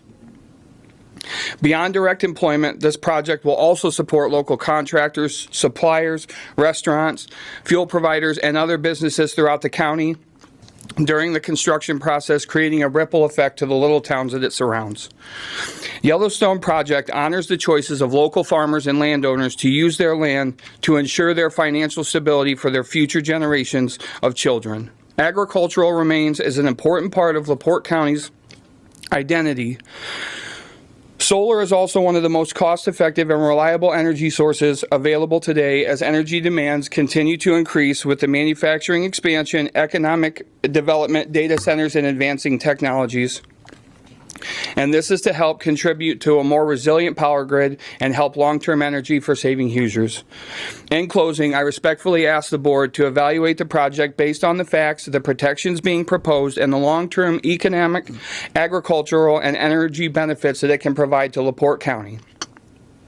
This project represents an opportunity to strengthen our local economy, our local workforce, support those working families, and provide stability for surrounding landowners, business owners, and anybody else that comes in contact with it. Thank you for your time and consideration. The Carpenters Union will be there to provide manpower if needed. Thank you. Good evening. Would you state your name and address for the record? Absolutely. My name is Jim Clardy. I live at 273 West, 100 South. Thank you for the opportunity to speak here tonight. I will be brief. I actually like to echo all the comments my friend over there just made. I would like to add one thing. So I am the business manager for the Electricians Local 531, as well as the LaPorte County Building Trades President. So again, I just echo all his thoughts. One thing I want to add is projects like this. Right now, the Union Building Trades apprenticeship programs are very coveted positions, right? Everyone's trying to get into the trades, and unfortunately, we can't take every young man or woman that applies because we can only take as many folks as what work supports. Projects just like this, as we've seen south of here, a lot of solar work. Us as the electricians, we've almost tripled our apprenticeship classes in the last 4 or 5 years. So these coveted positions we're able to offer to many more LaPorte County residents because of projects like this. So again, because of that and all the things that have already been said, I ask you to rule in favor of this petition. Thank you. Thank you. All right, who else have we got? Can I have a show of hands? How many folks? So if you would maybe start getting closer in line to the podium so we can. I know, so this is bullshit. Good evening. Hi. Would you state your name and address for the record? I'm Betsy Kochmar. I live in Fort Wayne at 2228 Florida Drive. I am co-manager of the Home Place Family Farm. I have a personal stake in this issue. My family has owned this Home Place Family Farm in LaPorte County since 1885. Ben and Ira Place purchased Kankakee swampland for $1.55 per acre. The farm was passed down to my grandmother, Mary Place, and her siblings, Ellsworth, Willard, Claire, Porter, and Albert. And then my mom, Mary Ruth, my Uncle Art, my Aunt Alice, and all of their cousins were the owners. Now, the owners are my Uncle Art and my generation of cousins. Soon, it'll be the next generation taking over. But for now, the land is the glue that keeps our family connected. We have semi-annual meetings, the 4th of July. 27 of us are going to be gathering in LaGrange and having our annual meeting for our farms. And we have lots and lots of emails and property visits, but really, we rely on the Eggert family and the Halderman Company to work and manage the farm. That is true. A couple of years ago, we were informed that a portion of our farm is in prime location for solar development near transmission lines and roads. And after much consideration, I cannot begin to tell you how much consideration, on behalf of my Uncle Art and my cousins, there are 10 of us, 5 of whom live in Indiana, we would request the option to responsibly use a portion of the less productive land that we own here to harvest solar energy in support of the acres that we will continue to farm. This balanced approach to land use and revenue will help us support the future of our legacy family farm. The LaPorte zoning ordinance provides landowners the freedom to use their property to pursue creative solutions for energy production, for economic growth for the community, and diversified income for the stability of our family and our farm, in ways that do not negatively impact our neighbors, of course. Our land has worked hard growing crops for the past 170 years. This is an opportunity to provide it a deserved respite while still providing revenue for our family and this community. As my Uncle Art says, take care of the land so that it can take care of us. Thank you. Thank you. Hi there. Hi, my name is Gloria Horn. I'm a lifelong LaPorte County resident, and I currently reside at 1011 North County Line Road.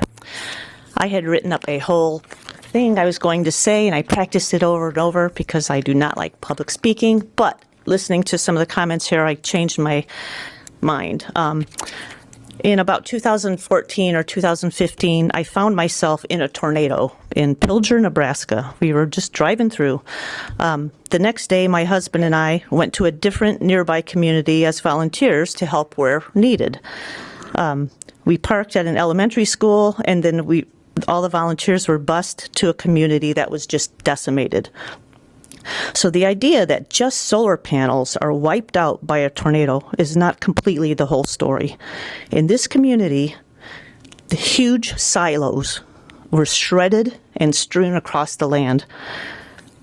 They had volunteers walking across, hand by hand, through these fields to pick up pieces of silos so that they would not ruin the farm machinery once the crops got bigger.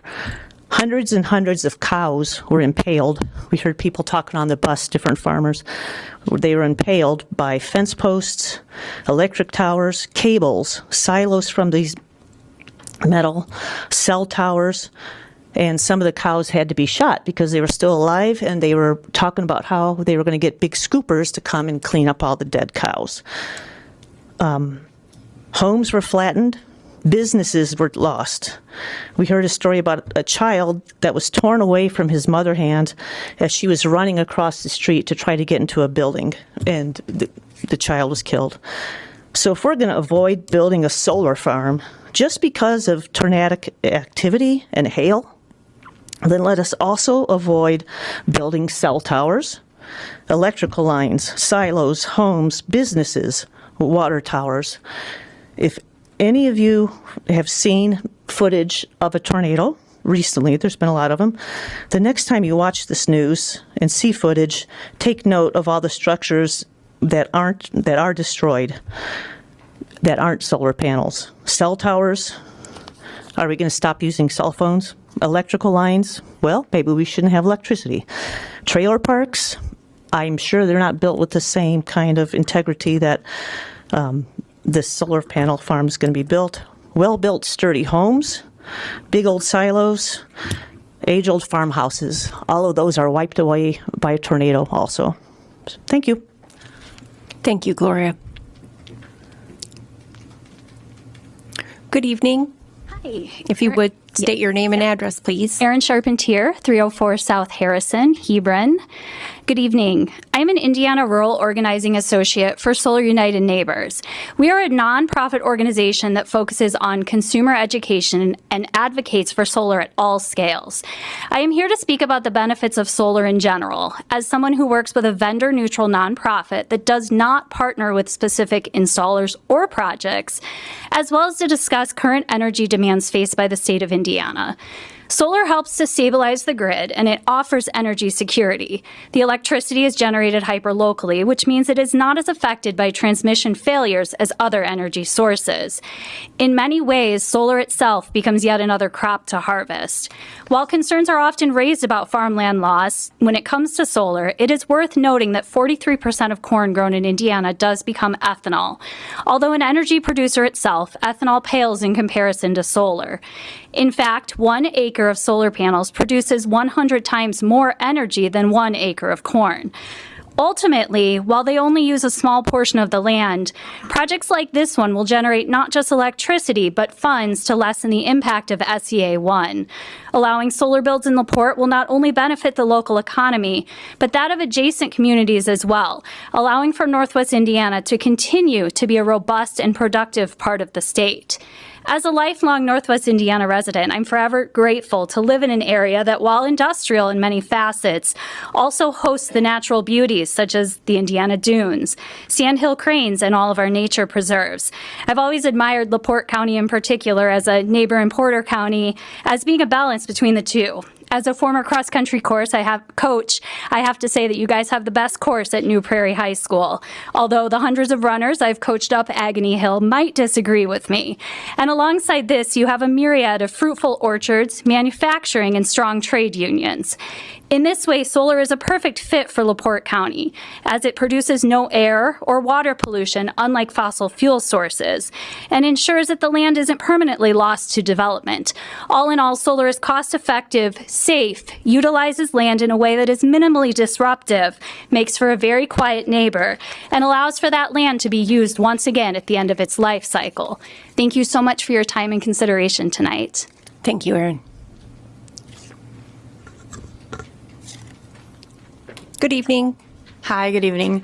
My name is Lillian Flutzis, Floutsis, if you need it. Thank you. I live at 9423 Notre Dame Drive, and I represent the Indiana Land and Liberty Coalition. We are a conservative nonprofit that advocates on behalf of landowners who want to exercise their property rights for any kind of development, but specifically for energy development. And so I just wanted to bring up a couple of key items. One, Mr. Hollifield here brought up, our nation's life, liberty, and the pursuit of happiness, and his claims that nobody is pursuing happiness in an industrial complex, whatever. One, just not true, but also these people aren't in an industrial complex. It's their family homes. It's their family land. Life, liberty, and pursuit of happiness was first adapted from the pursuit of property, which is where we get our protections for property rights. And as Betsy said earlier, this is her land that her family has owned from the 1800s. This is their way that they're pursuing happiness by allowing their land to rest, while also maintaining income for their families, maintaining the land within their families for generations to come. And so I would just urge you, the board, to continue to protect property rights in LaPorte County, to protect their property rights as well. Around the state, we hear a lot of, our prime farmland, our land, coming from community members. And I would just like to remind the board that in America, unless it is government or publicly funded land, there is no our land. It's not community owned. It's owned by the landowner. It's their land. They should be able to do what they see fit on it. Thank you. Thank you. Any other remonstrators? A show of hands yet. How many do we still have left? Okay, this is going to be our last one then. And for the record, we do have fair amount of written remonstrance that's available for review in the building commissioner's office if you'd like to see that. Good evening. Would you state your name and address? Yeah, my name is Eric Matovich. I live in Columbus, Ohio. I am Elbert Place's eldest grandson. I have spent the greatest part of my life being involved with that farm. I learned to drive a tractor when I was 5 years old there. I helped plant crops every spring. I helped harvest every fall. I did that until I went away to college. I had ambitions of actually taking over the farm, but a very wise man told me I could never make a living. It's not what it is anymore. Okay, so go to college. I became an engineer. Okay, I still come back to the farm. My family comes back to the farm. My children love the farm, and my grandchildren will love the farm.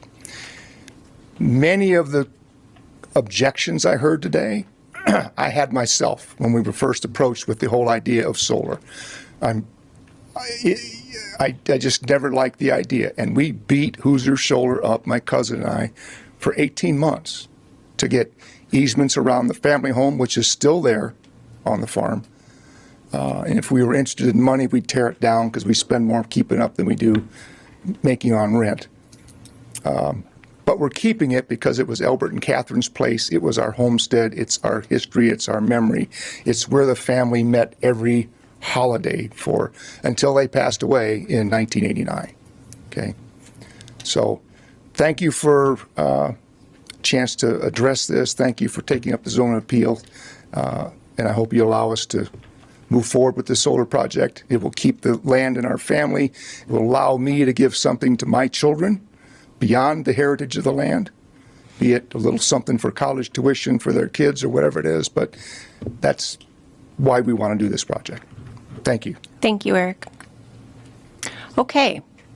So I think what we're going to do is have you guys come back up, but I'd like to have the board ask questions before you respond. Before you respond to public comment. That way we can do it all at once and hopefully flesh out maybe some of those at the same time.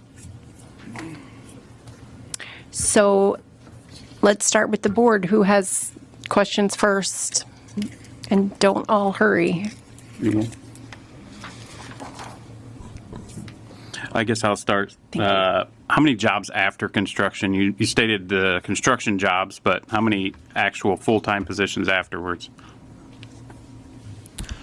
Full-time permanent after construction is 1 to 2 persons. Okay. That $399,100 number in ag revenue, that was just from property taxes, correct? 399,000, I believe, yes, listed in the Mangum economic impact. So that would be just from tax revenue, property taxes off of that land. Referring to the current land. That doesn't take into effect the local, fuel that the farmer used or the fertilizer or any money put in there along with the property or the income tax that the farmer pays as well. That's correct. It's trying to compare apples to apples on the property taxes. Okay.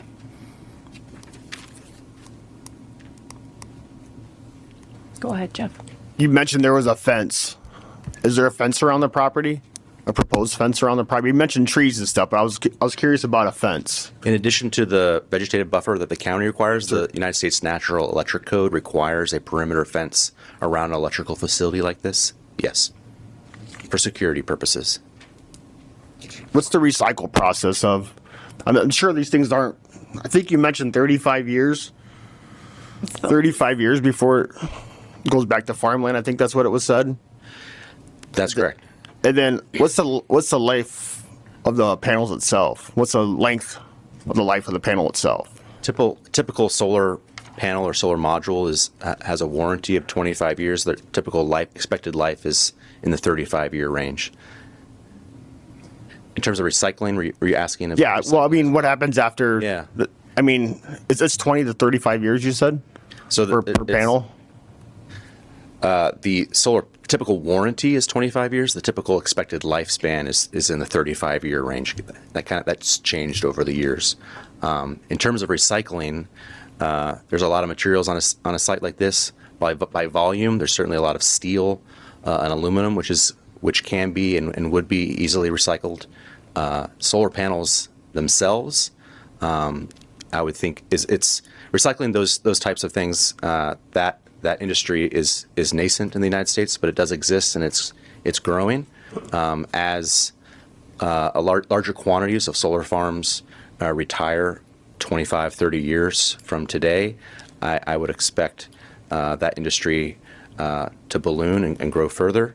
In terms of practically recycling a solar panel, by volume, a panel is predominantly the aluminum frame and glass. Yeah. And so think of it like a modern laptop computer. Those things are easily recycled. You take it apart, you take the aluminum apart, recycle that, and recycle the glass. That's the future of recycling for a project like this. Is that actually the process of when the equipment gets decommissioned or damaged? What is the actual process then to remove it and handle the waste of the panels, the steel, everything? I can't promise you exactly how this process would work, many decades from today. But yes, how does it work how today? Decommissioning works is all the equipment is removed in a very similar manner to the way it's installed. So the steel pilings are pulled out of the ground by hand. The equipment is unassembled. The materials that can be recycled or reused are recycled or reused. The fence is taken down. Any garbage that ends up is taken to a landfill. There's a variety of materials that include copper that's easily recycled as well. But the solar modules themselves can be taken apart and recycled today, and I expect that to be easier to do in the future. You said you have these projects already, so you've had a hailstorm or a damage. What happens to those panels currently? They're not just stacked up somewhere on the back of the property and waiting to get moved somewhere to one of those recycling facilities? Well, in my experience in this industry with projects like this, when there is a hail event that is significant enough to permanently damage the solar module, it's certainly on a project case-by-case basis, a solar module case-by-case basis in terms of what can be done with it. But that panel is taken apart and removed and replaced with a new one to continue the electricity generation. I understand that, but what happened to the junk panels? Right, do they sit on the property in the corner? Absolutely not. Waiting to gather? They would be taken away and removed if they're damaged. How efficient is this project? Since it's being a fixed panel, not like you made that mention, it's a fixed panel, it's lower to the ground, all these things. How efficient is it compared to a one that does move to follow the sun for time of the year and all of that? How's the comparison? I'll wait to see if one of my colleagues wants to add anything to this question, but so it's a great question. The solar farms that you've seen around the area constructed in the last few years have solar panels, rows of solar panels that track the sun and they actually move and track the sun. This project is a little bit different. It actually involves more solar panels, low to the ground, like you said, and they face east and west to kind of capture the sun in a very similar manner to a moving solar module, but they're simply fixed. So there's less maintenance and can be constructed in a smaller area of land. So is it like twice as many panels and half as efficient? Is that kind of? I'll introduce myself. Thank you. My name's Jonathan Pike. I'm Vice President of Development at Hoosier Solar. And to answer your question directly, the panels themselves are the same, obviously, right? And as you noted in your question, they don't track the sun.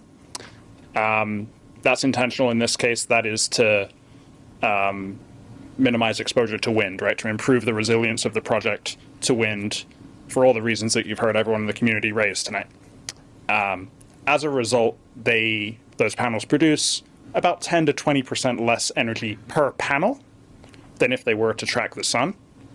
And then proportional to that, we're actually installing about 10 to 20% more panels than we would if they were tracking. So it's very much intentional with respect to how do we minimize exposure to wind, but still produce the same amount of energy from the same amount of land or less. Thanks. So I have a question about the donations that you've made to the community. What kind of timing we're looking at when they were made? If they were like dates, because I know you guys have been tabled for 3 or more months. And I do know that after you guys requested a continuance on one of the petitions, that it was then put out in the newspaper that there was a large donation made to the county fairgrounds. So I'm just curious about the timing of the Unity Foundation and some of these other donations. Yep. Yeah, and I just want to confirm the timing was before, and that was the point I was going to make, that those who think as they do in terms of what those donations mean, but those are real donations and real dollars that were made without any guarantee of any decision. We're here before you tonight, and Unity Foundation, the Fair Entertainment Board, they're better off regardless of what you decide tonight. And there was nothing in return for that, and there were no decision makers on those boards, and that is real money invested in this community. Thank you. You mentioned the sound, like a dishwasher. Is that measured from the property line, or where is that measured from? If you have the binder in front of you, I would direct you to the tab with the sound study.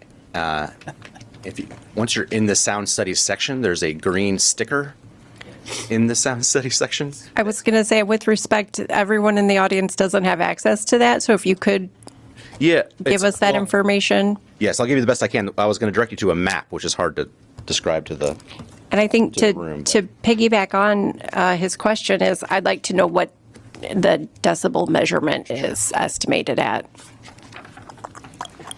My dishwasher. So, okay, so the sound study is tab I, so section I. And like I mentioned, there's a green sticker that directs you to a map.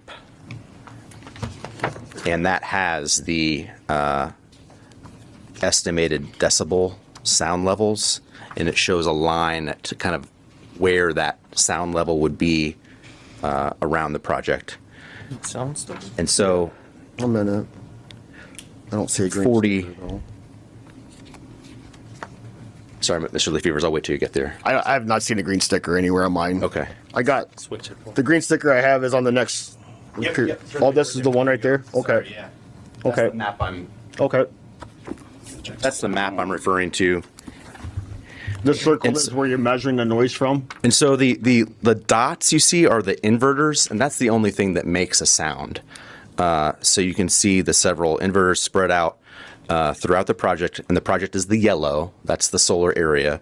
Those blobs or dots within the yellow is the inverters, and as you'll see, they are purposely to the interior of the project and the interior of the fence line.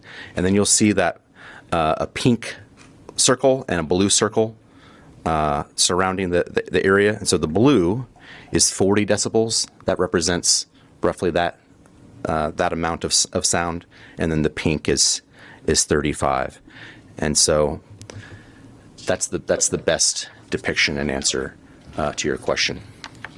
And just to clarify, it was pointed out to me that it's the dishwasher in a neighboring room, next room, not same, to the extent that matters to your question. Probably not my dishwasher. Whew. Mine's pretty quiet. So it's Mine's manual, so. Yeah. It's just really loud. So is mine, and it is noisy. Ooh. So the 35 to 40 decibels, is that like a max? Absolutely. Okay. Yes. What provisions do you have for fire when we have a grass fire? What provisions and what kind of staff do you have, and what kind of equipment do you have to protect the surrounding area? That's a great question. I think there's several components to the answer to that question. The first is that a facility like this is monitored remotely 24/7, 365 days a year, with a variety of sensors from a control room, and folks will know exactly what kind of danger or event has happened to the facility, and so they'll know a brush fire has reached the perimeter or the interior of the project, and notify local emergency services. In that type of scenario, we will have already had a emergency response plan in place with the county that will be reviewed and written and described with Hamlet Fire Department. And so they will know how to get to the facility. They'll know how to get into the facility. We've already actually trained this very fire department in January of 2025, so they know how to safely respond to a facility like this. Where's that monitored at, and what's our response time? The monitoring facility would be associated with whatever operations and maintenance company is selected to maintain this project for the full length of its life. And so the location of that facility, there's facilities like that located across the United States that monitor solar projects. So someone in Texas is going to monitor Indiana? Well, that can happen, yes. A remote facility can monitor a facility like this. But in addition to that remote monitoring, there's also operations and maintenance staff that are located within the region that can respond within a certain identified quantity of hours to physically be on site, to physically respond and see a project with their eyes and be able to tell and verify what has happened or hasn't happened and coordinate from there. Have you ever seen a grass fire in LaPorte County? You don't have hours to respond. what is the training for the staff that's going to respond? And do you have staff on site? And what kind of equipment do we have? Yeah, I would again say that we have a relationship with Hamlet Fire Department, and they would be who would respond to a fire incident like that, whether it's inside the fence or outside of the fence. And it would Well, be with respect, I think the level of fire that Ernie is talking about is going to exceed the scope of what that volunteer fire department can do. So I think he wants to know, are there provisions to get more people on site as quickly as possible before it spreads to the neighboring properties? Well, and just to add, it was pointed out earlier that there, in addition to that relationship, there is an investment and a commitment to invest in that fire department. And currently, yes, maybe they do not have the resources, but part of the reasoning and thinking behind that is to look at options like that. And again, I just want to remind everybody, and I'm save this for summary because there's specific points that you guys are at, but there's a lot of process here.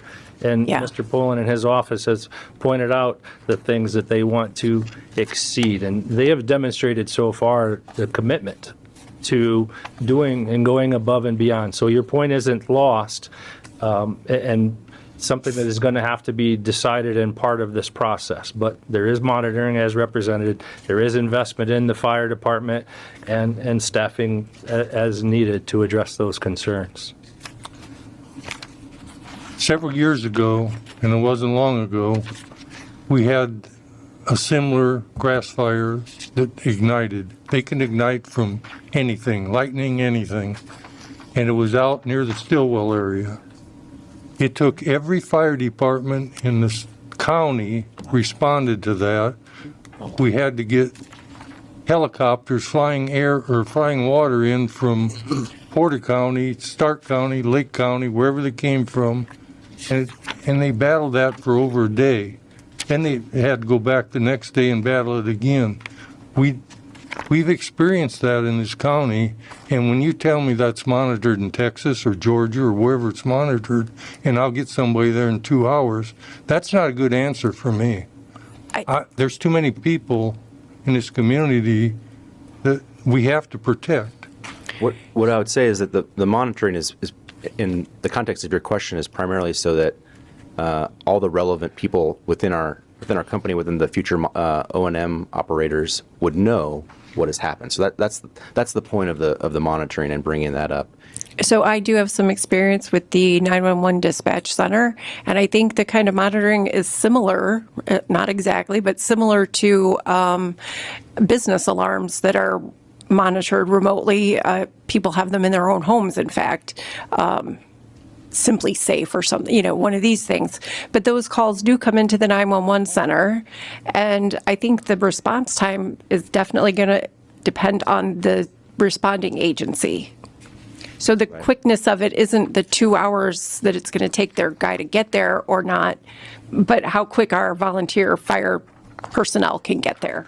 Yeah, in addition to the fire departments and being trained to respond, we all know that grasses can take fire quickly. Absolutely. The point of this whole setup is they were pollinator and native grasses, so that alone creates less fire ability because those are pollinator grasses that don't tend to start fire and take fire that fast. So the whole point of underlying grasses under this are not the grasses that would typically take fire in a very short period. These are pollinated native grasses that tend to make them less susceptible to that.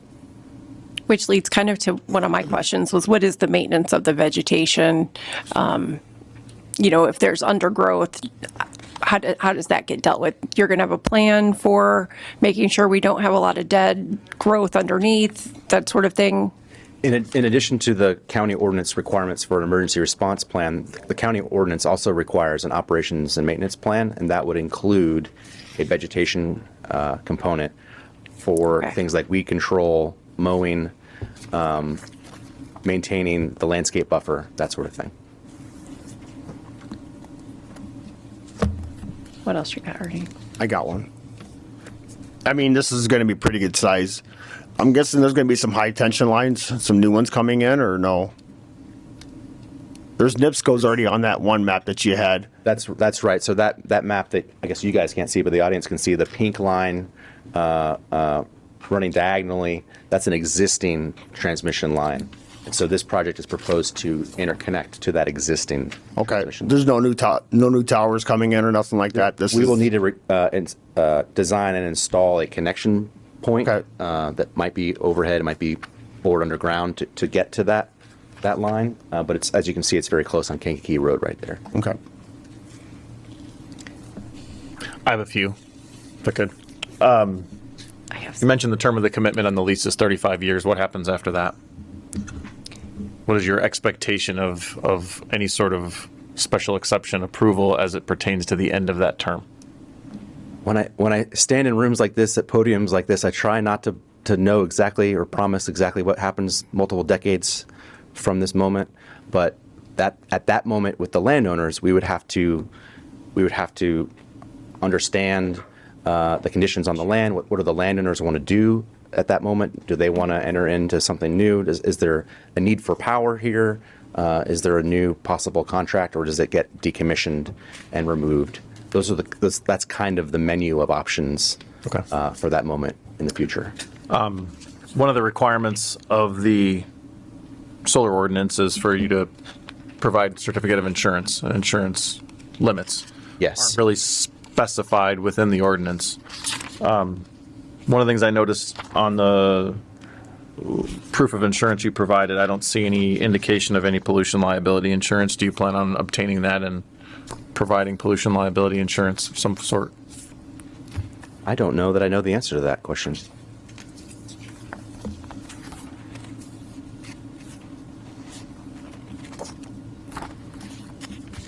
Good job, Tony. It's a good question. Okay. I'll keep going. If you don't know the answer, we'll just keep going. Yeah. Well, Go ahead. Just speaking to the other representatives, that's not typical of these types of projects because there aren't pollutants of which generally get insured against. Okay. The ordinance also calls for a third-party review of your decommissioning plan by an engineer selected by the building commissioner. Do you agree that you're going to fund that because that's part of the ordinance requirement? We will pay for that and conduct it as requested by the ordinance and the building commissioner in the future. You also understand that every 5 years that decommissioning plan has to be reviewed, reapproved, reanalyzed, and the dollar amounts are reanalyzed as well. Have a civil engineer re-estimate the cost estimates. Yes, sir. Okay.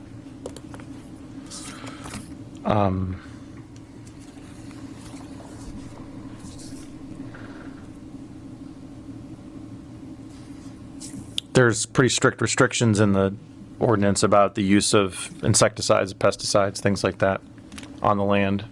It does allow you to use some local controls around your buildings, but you understand that the goal is not to spray the land with chemicals after you're done to keep insects down. Obviously, you're making a pollinator habitat. Okay. Yes.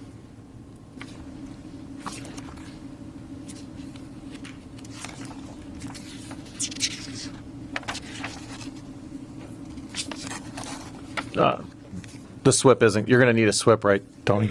There'll be a full SWIP and, or see not SWIP anymore. Yes, you're exceeding the 1 acre. Yeah, okay.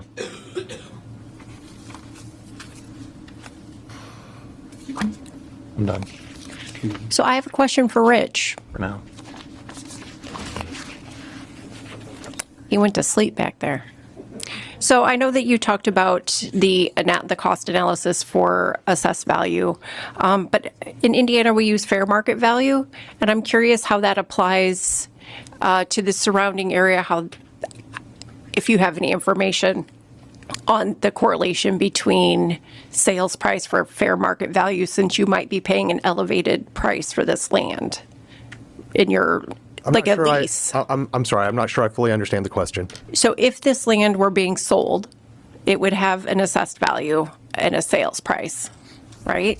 If that sale amount exceeds the assessed value, then that drives up the costs in that neighborhood. In Indiana, is that correct? I couldn't speak to that specifically. Okay, that was my question is, does that compare with your analysis? Again, our analysis was really focusing on where a solar project is going in, what that does. It does not look at Okay. specifically whether this project is going to increase the tax value or anything like that. Okay. Or something that way. So guys, how long is this construction going to take? What are we looking at? A year? 6 years? Definitely not 6 years. Somewhere in 12 between? months is A year? Yeah. And then with respect to like the road maintenance, what if the road gets so tore up, roads, you're going to replace and like redo all the roads? If the construction traffic is what's causing failure on those roads? Like, Yes, so and long-term maintenance during the construction? It's a great question. So we've already enlisted and contracted with HWC Yep, that's what you Engineering said. to do a kind of a pre-project analysis of the conditions of the roads, and they'll do a post-construction analysis, and then we'll work with the highway superintendent to make sure that we have brought the roads back up to the condition they were or better. Absolutely, and that's a requirement also within the road use Yeah. agreement with the county. That's what I just wanted to add. It's a requirement. The commissioners have a bite at this apple, right? And those terms that are going to be in there, and definitely in our proposed agreement, which we know will change. It's only a draft because that's premature, right? We're not to that level. If you're inclined to approve this project, but the intention is to have the county, dictate how that is to be fixed, and for our company to fund that Sure. as necessary. And I'm sure you guys understand that not every question we're asking is because we don't know the answer, but maybe the crowd is not as familiar with the ordinance or other information, so we want to get that information out to the public. I will say this, I am surprised very happily for once somebody gave me a study from Purdue.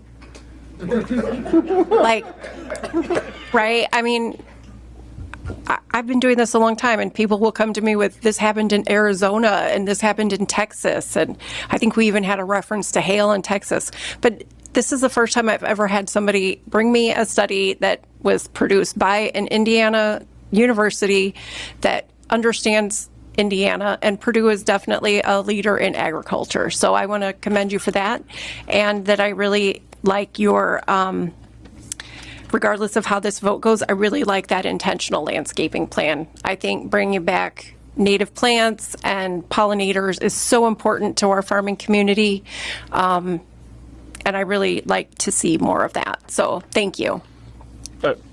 Okay.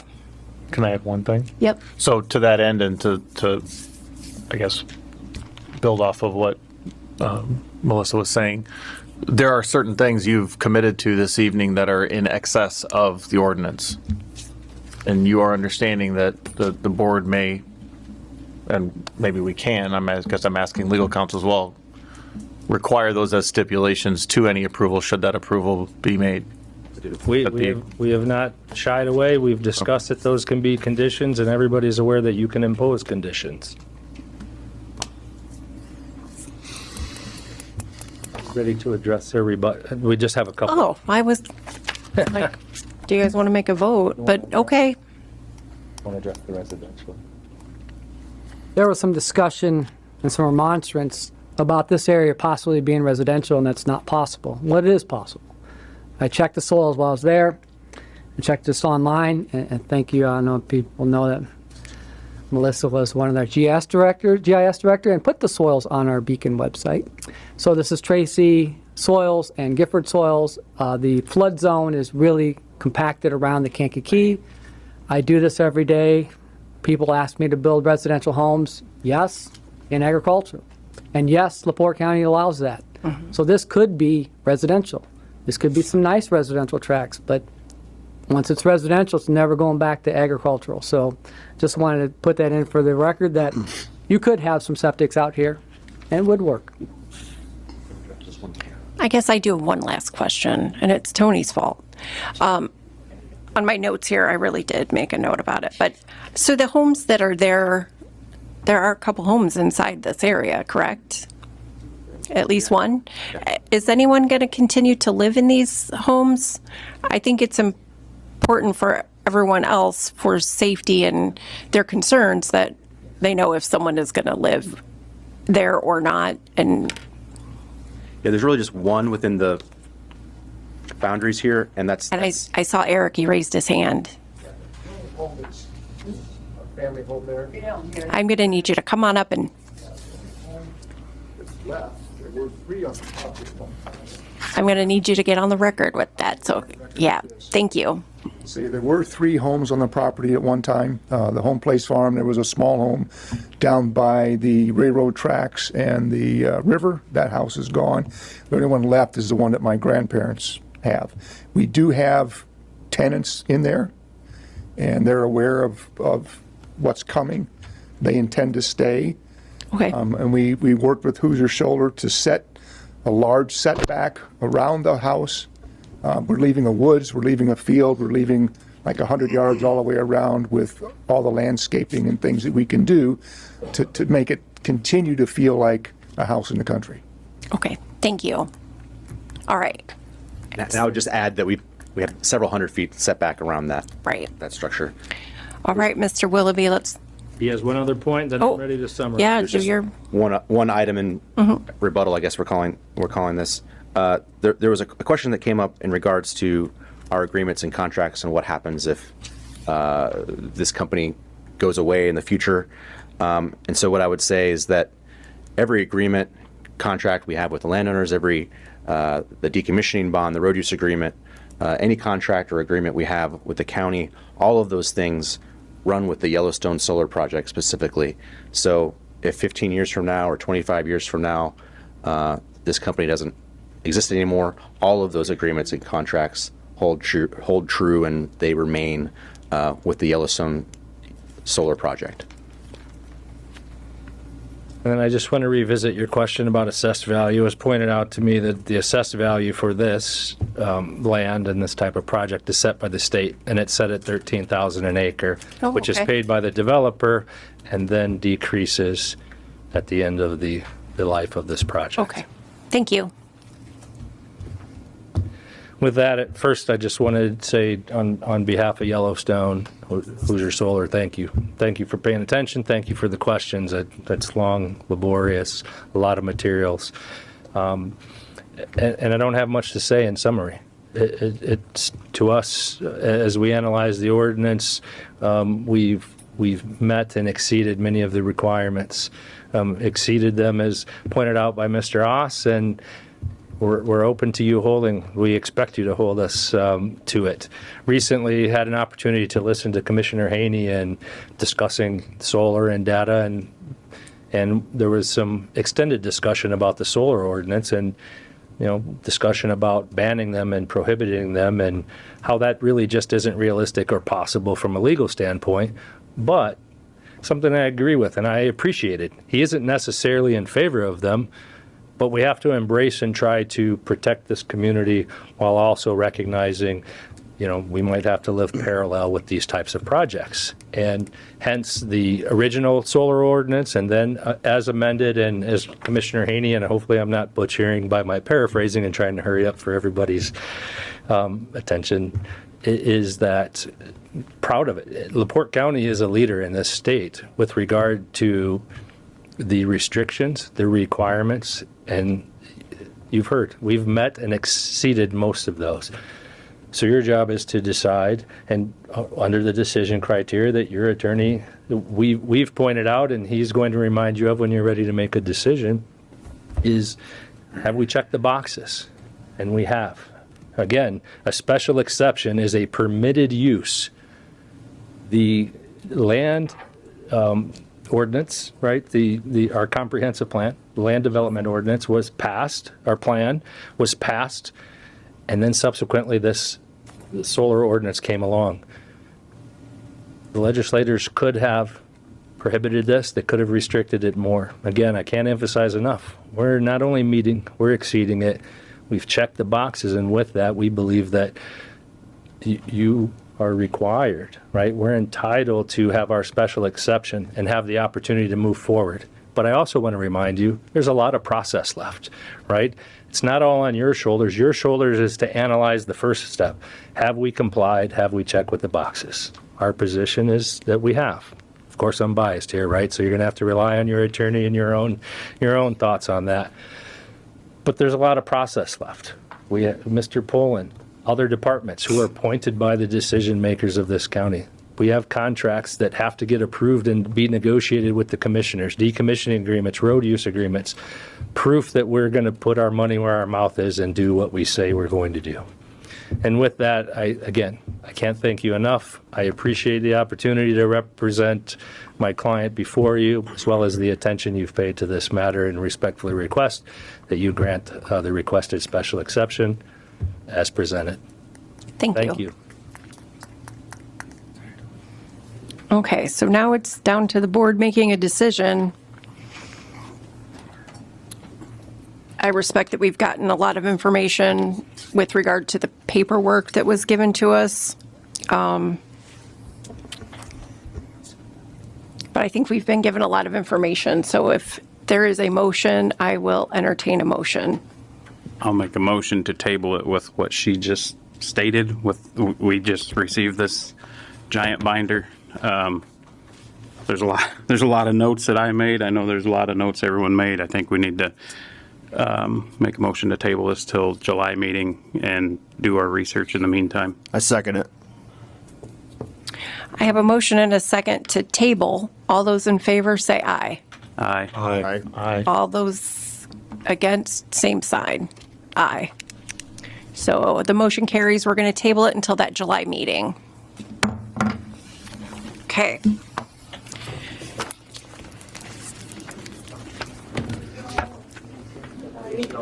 So we do have quite a bit of petitions remaining this evening, so if we can have everybody move out as quickly and quietly as we can. And we're going to take a 5-minute break. It is 8:16. 5 minutes. All right, folks, I really appreciate everybody doing their best to get back in a timely manner. So we're going to go ahead and continue. And apparently we are going to switch petition number 2 and number 4. So we're going to hear petition number 4, which is a variance of developmental standards for Aaron Johnson and Megan Johnson to construct a 2-story with a garage on the first floor and living quarters on the second floor and a 1-story garage. The front lot setback of 10 feet from 25 feet, rear lot deviation from waterway setback of 12 feet, and the property is located 100 yards east of the intersection of Oak and Island Drive. LaPorte, Center Township, zoned R1B, and this was tabled from the May 12th meeting, so I'll need a motion to remove from the table. I'll make a motion to remove it from the table. Second. I have a motion and a second. All in favor, say aye. Aye. Perfect. And legal work is still adequate, so...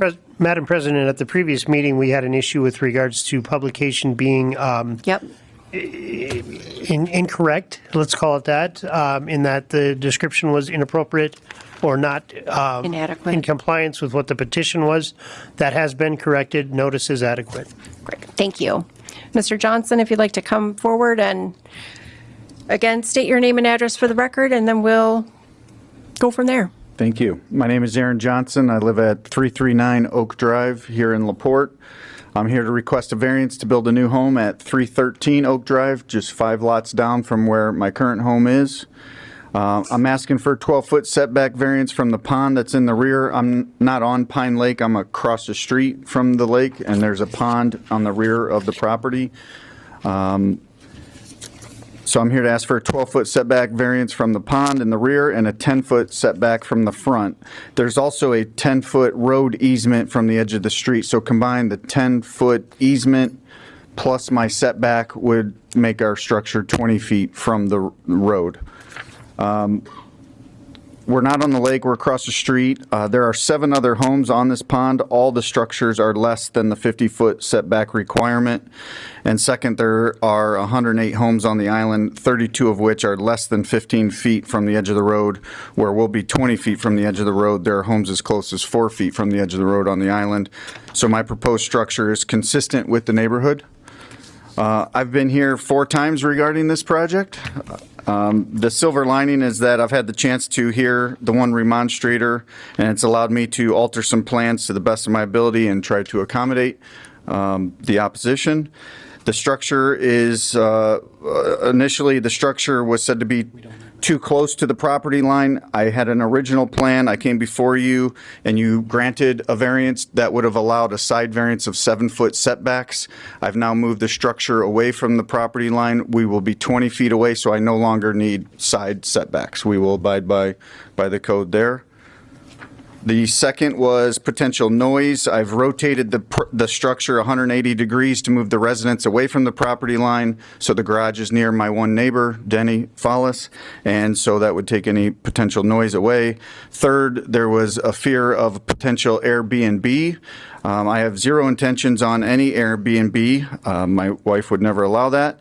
So I will voluntarily accept as a condition of the variance that I will not use it as a short-term rental for a period of 5 years. Fourth, this isn't part of the variance, but it was a concern of my neighbor, was there was a basketball court in the plans that was going to be in between our 2 properties. I moved that to the opposite end of the property, as far away from my one neighbor as possible, to remove that fear. And 5, I own 4 contiguous lots there. There's lot 16, lot 17, 18, and 19. I'll be building the structure on lot 16 and 17. There was fear that I would further develop 18 and 19 that could then become Airbnb or other homes that could be sold and more people moving in. And I will agree to work with the county to combine those parcels into one lot. I have no intentions of further development after this. This is for my wife and I, for our retirement home. There are 4 letters of support from other neighbors on the island, and I appreciate your consideration on this matter. Thank you. Thank you. Did we ask for demonstrators at the last one? Do we have any? We did, yes, because the guy. We had just the one, but neighbor spoke we don't against have it, anything correct. additional. Since we've already heard remonstrators, We have remonstrators here. do we have anybody that would like to speak for or against this petition? If you'd like to come forward. I don't think you count. I've been told that many times, and we've established a few things. I'm not the most intelligent here tonight. I'm not the best looking, but I am a broker of peace. Since the last meeting, had an opportunity to graciously speak with Mr. Johnson. We did discuss terms. We did have frank discussions. He was very gracious in explaining what his intentions were. Obviously, I'm not his attorney, so the things that we discussed, obviously need to make sure that he's comfortable, because there is a distinction between having separate lots and one legal lot, to which he's agreed to. And with all of that said, my client has authorized me, unlike last month, to speak in favor, in support of the granting of this petition, subject to those conditions of making the 16 through 19 one continuous legal lot voluntarily, because you can't, in my opinion, otherwise dictate that he couldn't make an Airbnb. So that is a very huge concession. And lastly, there is a property line dispute that I'd at least like acknowledged, but they've agreed to let that be and move forward. So again, fully support you and this. Can you remind us again your client? Sorry. I can remind you who I am. I'm Chris Willoughby here on behalf of Denny Follis, who lives at 314 Oak Drive. Thank you. Sir, if you'd like to come up. And if you would state your name and address for the record. My name is Doug Stefani, 108 North, 400 West. I'm an adjacent property owner and have no opposition to the project and no concerns. Okay, thank you. All right, any other remonstrators? I'm Dorsey Lang, 341 Oak Drive. I'm a neighbor, and I have no opposition whatsoever to this. Great. Thank you. Thank you.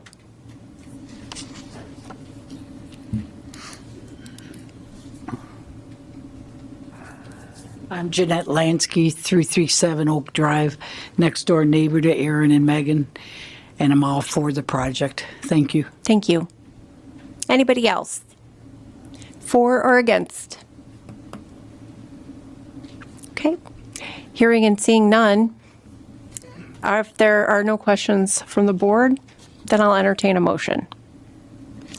So I'm going to make sure I quantify this correctly, and Mr. Johnson, you might. So you're at a front setback of 10 foot, rear setback of 12 foot, which is a waterway setback variance. An agreement to combine the 4 parcels. You're going to combine all 4 parcels or 4 lots? 4 lots. 4 lots. 4 lots. And no short-term rentals of the property for 5 years. Correct. So I would make a motion to approve the petition for a reduction in the front setback to 10 foot, a reduction in the waterway setback to 12 foot, which would also be inclusive of the rear yard setback.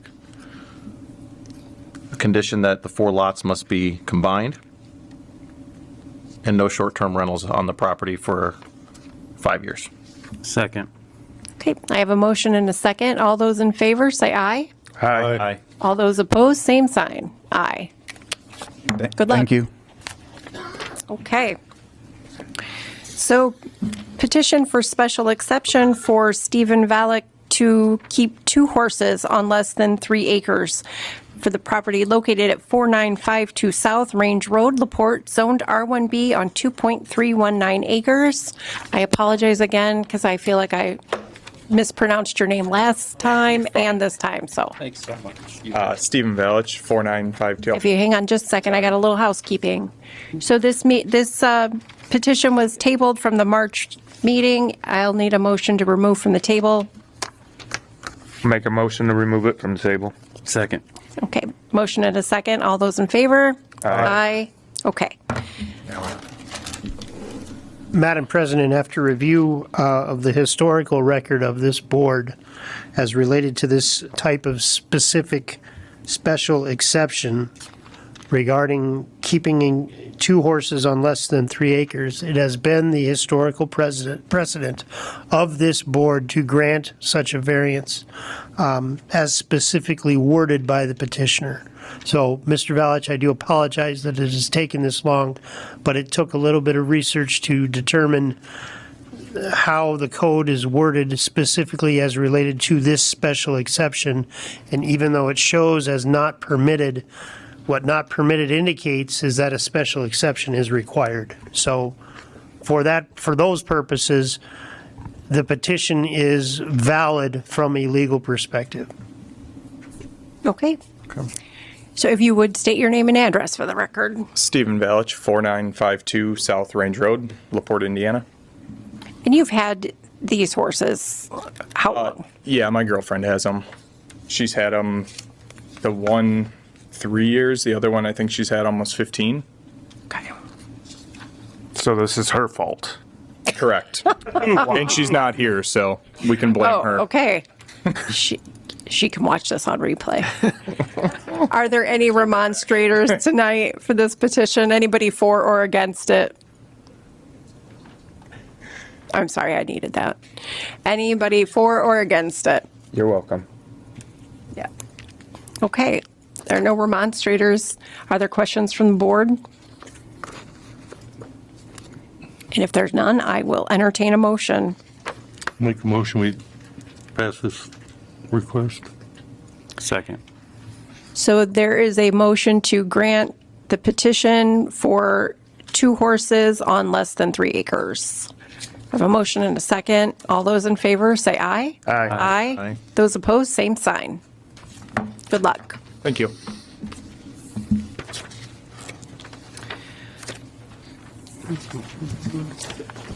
Oh, boy, a whole page. Petition for variance of developmental standards for Emery Investments to create 2 parcels out of 29 acres. The first parcel will be plus or minus 16.05 acres and 70.34 feet of road frontage instead of the minimum required 200 feet. Parcel 2 will be plus or minus 14.42 acres with 200 feet of road frontage. This property is located at 3522 South State Road 104, LaPorte, Pleasant Township, zoned M1 on 29 acres. Thank you very much for your patience. 2 months in a row. It's all right.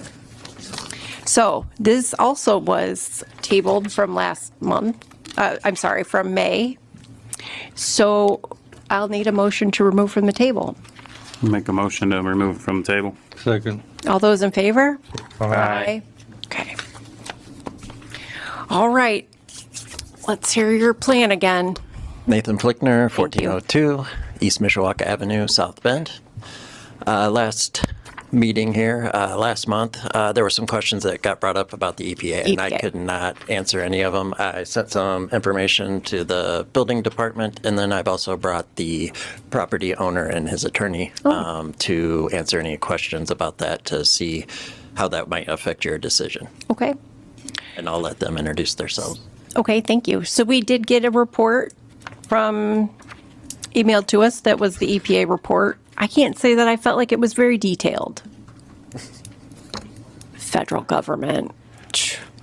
Right, so I think we're going to have some questions. If you would, sir, please state your name and address. My name is Charlie Zerker. I'm with the law firm of Kindig & Sloat, 102 Heritage Parkway, Napanee, Indiana. Okay. And what we had sent to Mr. Flickner was the notice of federal tax lien or notice of federal lien that EPA filed against this property. Right. My understanding from the hearing last month was just questions about the environmental condition or status of the property and why my client was wanting to split the property apart.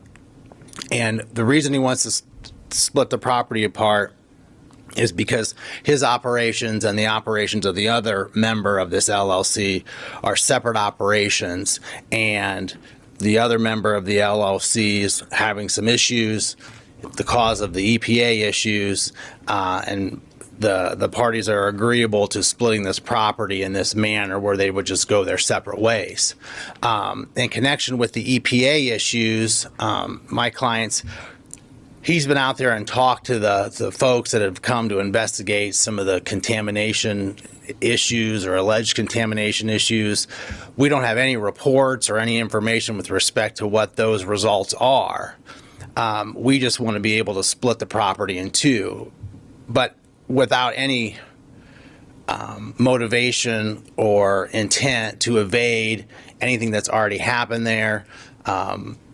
That EPA issue, the environmental contamination issue, would follow that split just like if it stayed together.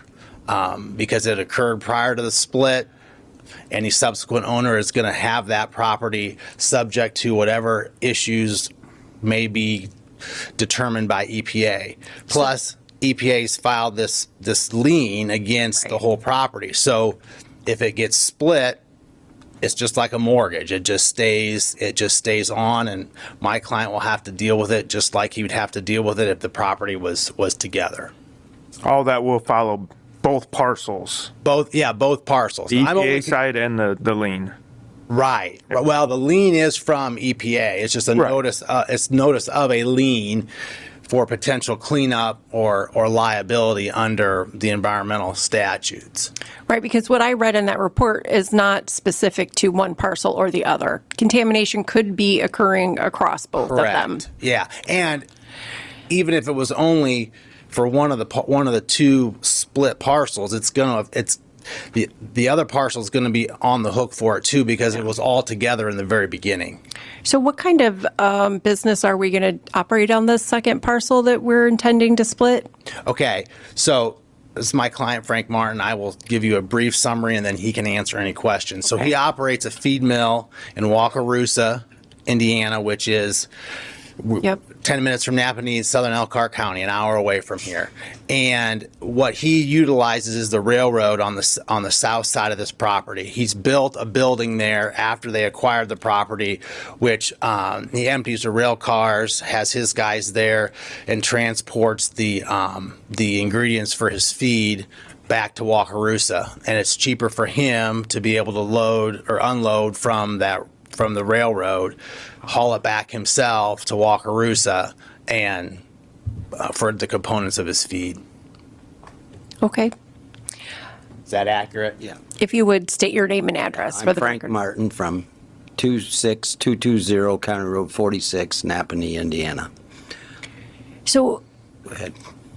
you have materials coming to that location, I have for the last 20 years. and do they sit in storage? There's a new storage building there. That's all dry goods. So canola meal, gluten feed. We bring in feed grade salt from Wyoming, such likes, things that are transported long distances, and it's a viable location, believe it or not, 30 miles from me because of its capabilities on the short line and so forth. So if anybody wants more of that, but it's a vital part of what we do. And Are there any concerns with potential contamination or possible contamination? well, it was hand sanitizers, so nobody's defined to me what they found. And I've met with And you're all not four. worried about hand sanitizer? Well, no, I'm not. Okay. But it is a, I didn't know it is a controlled substance. Yeah. Yeah. And I wasn't aware of that. Mr. Martin's been in control of the building that he built that may store some of his dry goods and feed inputs in. He's been in control of that from the day one, from when he started it.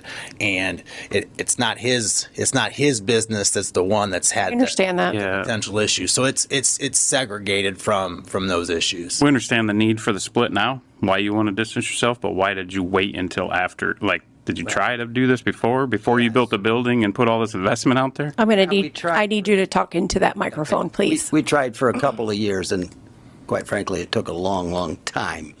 And might I add that I trusted someone, and I can no longer do that, okay? And it's not in my best interest. I'm not involved I understand the need now. Yeah, I get I'm involved in it, and I don't want to be, okay? Okay, do we have any remonstrators tonight for this petition? Anybody for or against? Any remonstrators? I feel like, Nathan, you should say something in favor, but Chief Hollifield, County Commissioner. I need your address too. for the 6782 East Hunter South. I've known of the Martin family. A lot of my business goes to the Wakarusa, Napanee area. I know a lot of my dairy customers get feed from him. I see no reason to stop this from going through. He's just trying to be a good businessman. Thank you. Nathan Flickner again, 1402 East Mishawaka Avenue, South Bend. Yeah, we're just looking for the frontage on this. I think after hearing a better reasoning behind it, I think the board should really consider this. As far as they weren't trying to do anything nefarious, and we just didn't have that information before. So that's all I've got to say. Thank you. Okay, any other remonstrators? If not, I'm going to entertain a motion from the board. Before I do that, though, Tony has a question. I'm sorry. Is there a plat that shows what you want this to look like? I don't know that I've seen that. You're just asking for a frontage variance, but you haven't shown any sort of lot lines that I can see. And the reason I ask is there's a lot of buildings on this site. And if you just draw a random line, we're going to create all sorts of potential other issues. Yeah, there was a site plan showing Maybe I all just the didn't see buildings, it. and Maybe it was from the last. it might have been petition. I on the didn't first copy it. packet. Okay. I didn't take it. Sorry. I need to be a pain. It's this one, isn't it? Yeah, you are. Here I am, slowing it down. I have it. I don't know why I didn't have it. Oh, thanks a lot, bud. Right? I copied it. You know what? I have a larger version of it. Yeah, I came prepared. We're going to create a problem, though. What problem do you not like? It's where they want to draw straight across there. That big building is going to be right next to a property line, and I know we're not. Well, it's going to be his, I guess, can I ask Mike a question? Mike, there's setbacks required under India, and I know we're not supposed to get into building code, but we're starting to talk about stuff like this. That line is going to potentially make that large building at the front of the property non-compliant. I don't know what else is going on in that building. I don't know, but there are setback requirements, obviously, in the joint zoning ordinance, but there could be requirements for clear pathways around a building when it pertains to Indiana building code. So I'm just concerned about, I'm not necessarily concerned about drawing the line where they're drawing it. It creates a very narrow pathway, and it's constraining a building that's already there. Are we creating another problem? That's just all I'm asking. I think that alongside there is an easement, and if there was any encroachment or reduction in a setback that would be a deviation from developmental standards, it would need to be included in the variance that they're seeking. well, that is what they're, right, I mean, the petition is for developmental standards Yes. relief. If they're not asking for a reduction in the setbacks, then it's not part of what you're approving.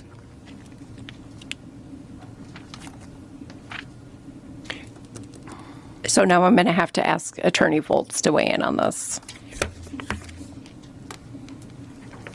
The specific variance of developmental standards that this individual petitioner is requesting is limited to parcel size and frontage. There's no indication in there with regards to setbacks or anything like that. So if those are certain conditions that you would impose upon whatever variance or whatever motion you would create or propose, the only concern I have there is, are those conditions even meetable? Because you can't have, and obviously you can't put a setback into a building that's already there. So perhaps there needs to be more clarification as to what will specifically be contained within this, again, 2 parcels out of 29 acres, and then how that affects the specific setbacks and whatnot surrounding the existing building. And certainly I do understand the need for this. And then just to go to, with regards to the EPA situation, from a legal perspective, what this winds up being is a joint and several liability, meaning that it exists, and just because you cut it in half, that doesn't matter. It still exists in the same way it exists today. So that shouldn't factor into your decision. I don't have the drawing in front of me because I gave it to you, but if it's not on there, if all those measurements are not on there, we can ask the surveyor if they're meeting the setbacks for M1 zoning designation. Yeah, I mean, they're here. It's very, I can't read that. We put those in at 15 foot after we looked up the M1 zoning. That's why that line is there. It's the minimum away from that front building. So you're saying that it's there. That line is 15 foot. The new property line will be 15 feet from the existing building that's closest to State Road 104. Correct. That's how we drew the line in there.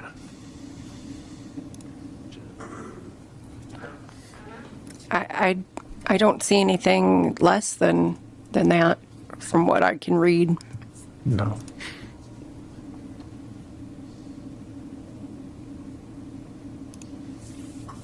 I think it's the scale that might be throwing you off also. Those are pretty big acreage parcels and some big buildings. Yes. No, I get it. But you start getting down to 15 feet, that gets pretty tight, and especially, and I know we're not supposed to, we're not really considering building code, but I also know that you start talking about fire code, and it just is what it is. You have a building that has plenty of clearance. I want to make sure you're not making a building that's non-compliant. So I just. Well, that was the idea, and we would have asked for that. I don't see that as an issue for this that I'm looking at. And as you said, it's not part of our decision-making, so I'm going to entertain a motion. I'll make a motion to approve the split as presented with the EPA stuff going with both sides, both parcels all the time until it's all cleaned up and figured out. Good luck. Second. I have a motion and a second to approve the petition. All those in favor say aye. Aye. Aye. Those opposed, same sign. Aye. Okay. Congratulations. Good luck. Okay. The next petition is a petition for variance of developmental standards for Travis Wallen for construction of a pole barn with a bathroom, not to be used as a dwelling, for storage and to work on personal vehicles and to have a camper there while working on the property. There's no house on the property, and it is located at 7863 North Maiden Lane, New Carlisle, Hudson Township, zoned R1B. So this was also tabled from a previous meeting. I'll need a motion to remove it from the table. Make a motion to remove. Second. I have a motion and a second. All in favor? Aye. Say aye. Aye. Okay. Okay, so we asked you to get some additional information. I got a. Madam President, Mr. Wallen or the petitioner did not appear at the previous meeting. Oh, thank you. Okay, so I withdraw my motion. you want to construct a pole building to store stuff Right. and live in a camper while you're making the pole just, building? Just while I'm building it. I lived on 30441 State Road 2, and St. Joe County had sold that to, or bought that from me. So my skid steer, my bigger equipment, I don't have a place to store it at right now. So I'm wanting to build a pole barn, safely store it, keep it locked up. I've been running into issues with people stealing. I need you to get, yeah. I've been running into issues with people stealing stuff, and I'm trying to secure it. Do you live in this area? I am currently living in Elkhart right now. Okay. And I drive back and forth to work, and trying to get out here is just costing a lot. Do we have any remonstrators for this petition? Anybody for or against it? Any remonstrators? Petition number 6. All right, board, I know you have some questions. What's your potential time frame to build the house? It's gonna base a lot on the income that I got to spend on it. I was hoping to have it done in 1 month because I was gonna hire a company to build it for Not me. the barn itself. You're saying you want to potentially build a house. You want to have a camper there while you're I working just on want a a house? camper on there while I'm building it. While you're building the pole barn or the house? The pole barn. Okay. It doesn't say anything about a house. There's no Oh, house. okay, Yeah, sorry. it's just the Gotcha, pole gotcha, barn gotcha. just for storage. And the reason why I'd want a bathroom in there is just because nature calls. No. Gotcha. So there are no plans to put a house on there, just the storage of your Maybe equipment? way down in the future, but I'd have to file for variances for that or whatever, you know. But as of right now, no, I'm just looking for just storage. Well, as a rule, we do not allow people to live in campers. Right. So where would you be removing the waste from your camper? Those sorts of things. Would it just sit there the entire time? Well, I mean, I'm basically just be staying there overnight and then going to work, and then I'll go back to Elkhart where I live, and Okay. it's just going to be a camper there for the nights where if it's too late at night and I don't want to drive, basically. So you're potentially going to be partially living in a camper. Yes. No, well, I mean, just sleeping in a camper, just not living in it. So what? My camper doesn't have a stove or anything like that inside of it, so What are your plans? I understand you need to lock your equipment up. Are you trying to run a business out of this facility? no, I do hobbies. I work on people's cars and stuff. If my own vehicles, and then build custom guitars. Like a lot of woodworking projects and stuff that I do. There's no business for it though. So you're going to keep living in Elkhart? Elkhart, yeah. Well, eventually move to South Bend or LaPorte. But as right now, I'm staying in Elkhart. So you have no plans beyond a storage building on this site? It's just gonna be just for hobbies, pretty much, and storage. Like I said, I wanted to make sure my skid steer is securely locked up and my bigger equipment. So I'm sorry I have to ask this, but I don't know if those are very solitary, woodworking, and are those things you do just by yourself? And the reason I'm going to make a statement here regarding, in the past when we have had these kinds of petitions, someone doesn't live in, or even in your case, remotely near the property that you're storing things at, and you have a camper, there's shenanigans going on. Bonfires, get-togethers that get out of hand on occasion. Is that also part of, the No, it's store your things and have friends out? No, it's just gonna be me. I'm a recluse. I kind of pretty much just stay by myself. But like I said, I've had quite a few things stolen from me since they bought my house here in New Carlisle, and I'm just tired of stuff getting stolen. What kind of construction are you going to have for a storage building that you can, The original idea was just to have a metal building put up, and you think that's going to secure your equipment? but I'm looking at maybe doing a wood stick building. Okay. Just depends on the cost of. Sure. What do you guys think? What was the size? 430.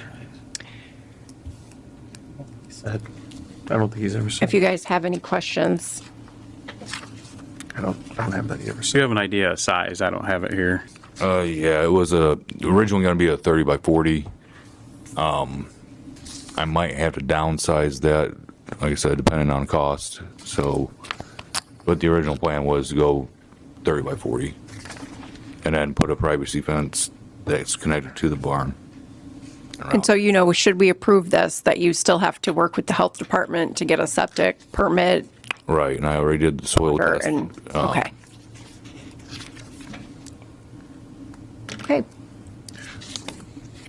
If you guys don't have any additional questions, then I'll entertain a motion. Just real quick, what's your plans with the camper after it's built? It'll get stored inside the pole barn. And you're not going to live in it? It's just going to be it's just storage gonna be and then go stored in there. camping? And you're not going to run a business out of this? No. Nope. Okay, I'm fine with it. Okay, I'll make a motion to approve this as presented with Not to exceed not to exceed 30 by 40. a 30 by 40 pole barn, no living in the camper beyond construction, and not running a business. All right. Should we do a time frame for construction? You, I don't have the time frame just because of money constraints right now, so I'm not sure how long. and we it's gonna- say 1 year from the time construction starts till completion. Yeah. Yeah. You don't have to start it tomorrow. The timer doesn't go until you pull your permit, start construction, 1 year from start to finish. Is that fair? Yeah. Okay, And if there's issues that come up, get in touch with the building commissioner. I think we'd rather hear from you sooner than later if there's, issues that are going to prevent you from meeting that goal. All right. Okay. Okay, so I have a motion. Do I have a second? I'll second. Okay, I have a motion and a second. All those in favor say aye. Aye. Aye. Those opposed, same sign. Aye. Aye. Okay. 3-2, your petition failed. Okay. Good luck. Yep. Thank you. Thank you.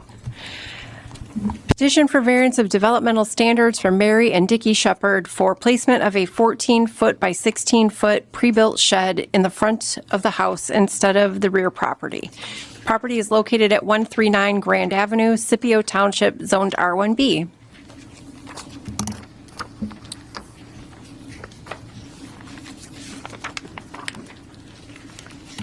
And in a moment.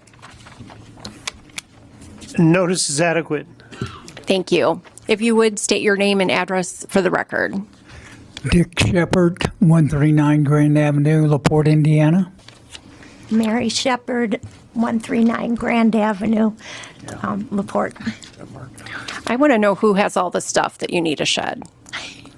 Well, Oh, okay. Our It's him. driveway is so long that he has the snow blower and we have a lawnmower. So could you tell me what the actual use of it's going to be? Is it going to be just storage yeah, of? it's, our problem is it's a one-car garage and there's a small backyard. Can I get you to get that microphone? Yeah, close? There you it's a go. one-car garage. It's a small backyard, but a huge front yard. So we thought it would be more convenient and blend with the house if we put it in front. And we've met the requirements of being far enough away from the septic and far enough away from the house. Do we have any remonstrators tonight for this petition? Anybody for or against it? Any remonstrators? What kind of questions from the board? Is this going to blend with the house, look similar to the house? Yes, that's as close as we can get it. The color and roof color. Try to get close to that microphone so we can. The color, the outside of it and the roof color are almost as close as, like he said, as close as we could get. Are you sure this is big enough? That's always the question. I know. I don't know. For what it costs, it's going to have to be. And how many more toys our grandson is going to bring over? Right. Yeah, I understand. Well, if there's any doubt, you should ask for something bigger. This would be the time. Otherwise, you have to get another permit or another variance. I really don't think it'll be any bigger. Okay. At least I hope not. And we have talked to all of our neighbors, and no one has a problem with it. Okay. What kind of questions from the board do we have? I see that. Tony, I know you got one. Tony, did you just shut your mic off? I did. It's on now. You mentioned storing snow blowers or something like that. I think it's kind of what you mentioned about for the driveway. Is that the driving reason behind not entertaining the back? Is that the need to have it for use? Yeah, and convenience. I mean, everything would be in the front instead of having to go clear around the garage to the back. So the siding of the home is a little peculiar for the area. It's just set back very far, Yeah, right? it's back a lot farther than all the other homes. Understood. That was the whole reason for putting it in the front. And there's just not a very big backyard, and it's fenced in, and we kind of let our dogs run there. There's not a lot of room on either side of the house to get around back there either. Yeah. No. Thank you. Okay, if there are no further questions, I'll entertain a motion. Make a motion to approve this variance as presented. Second. I have a motion and a second to approve. All those in favor, say aye. Aye. Aye. Those opposed, same sign. Good luck. Thank you very much. Okay. Petition for variance of developmental standards for Jeremy Meadows Seller and Brett Quigley Buyer for construction of a 30 by 60-foot pole barn on a property without a residence and will have electric. Property is located across from 3707 North Highway 35, LaPorte Center Township, zoned R1B on 1.186 acres. Notice is adequate. Thank you. Good evening. Good evening. Thank you for your patience. If you would state your name and address for the record. Sure. Brett Quigley, 2977 West Palmer Avenue here in LaPorte. Okay, and can you tell me, Brett, what is the reason that is requiring you to get a variance? Sure. No. So our house today has a two-car garage. And this is strictly for personal storage. So I have a pontoon boat that I want to store in it in the winter, and then also a Mustang that I inherited from my brother that I want to store there. Is there still kind of looks like a junkyard across the street a little bit? Can't really see it from my property. Okay, very good. Do we have any remonstrators tonight for this petition? Anybody for or against this petition?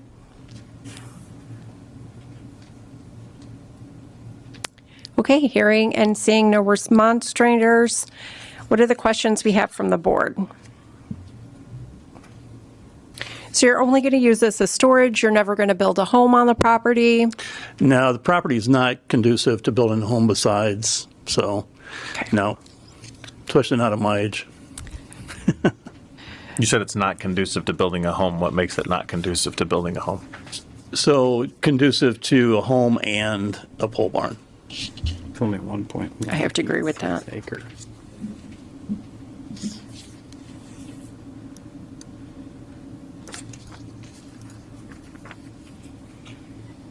You have any questions? Jump in there. I'm good. That's Schultz Road. Eric, do you have any questions? No. Nope. Okay, if there are no questions from the board, I'll entertain a motion. Make a motion, we pass this variance. Second. I have a motion to approve the petition for developmental standards. All those in favor, say aye. Aye. Aye. All those opposed, same sign. Aye. Okay. Congratulations, your motion passed. Thank you very much.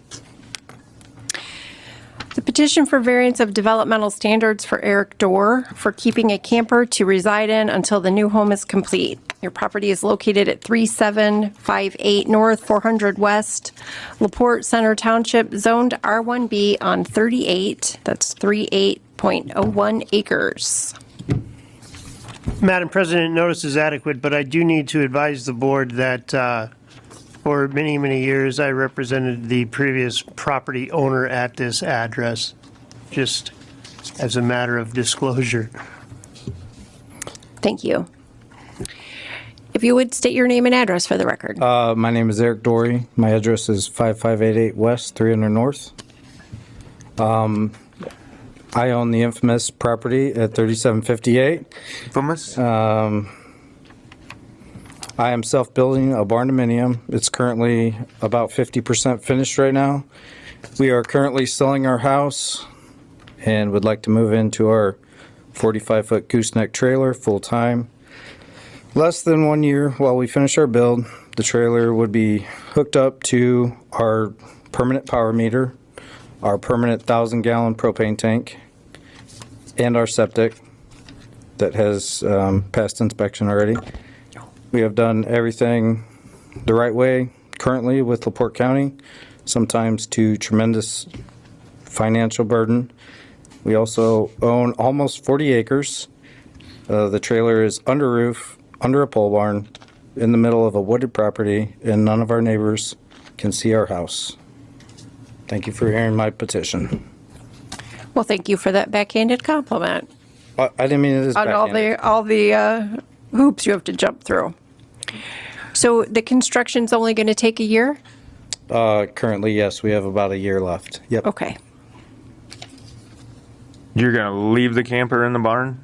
It's already in the barn, waiting to. But that's where you're going to live in it, in the barn? Yes, in the barn. Yep. Oh, so it's not even sitting outside. It's inside. It's inside. It's inside the existing barn. Yes, and it will be hooked up to our septic and everything, so. Do we have any remonstrators for this petition? Anybody for or against? Any remonstrators? think it looks like you're making improvements to the property, so. We are definitely trying, yep. Okay, if there are no remonstrators, what kind of questions from the board? And if there are none, I'll entertain a motion. I make a motion to approve the variance as presented. I will second that. I have a motion to approve. All those in favor? Yes, For the 12 months. no longer than, yes. No longer than 12 months. Do I need to redo that motion? I make a motion to approve the variance for you to live in the camper for the period of 12 months, no longer than 12 months. And hopefully you have the house done by then. I hope so. Second. Okay, I have a motion and a second. All those in favor say aye. Aye. Aye. Those opposed, same sign.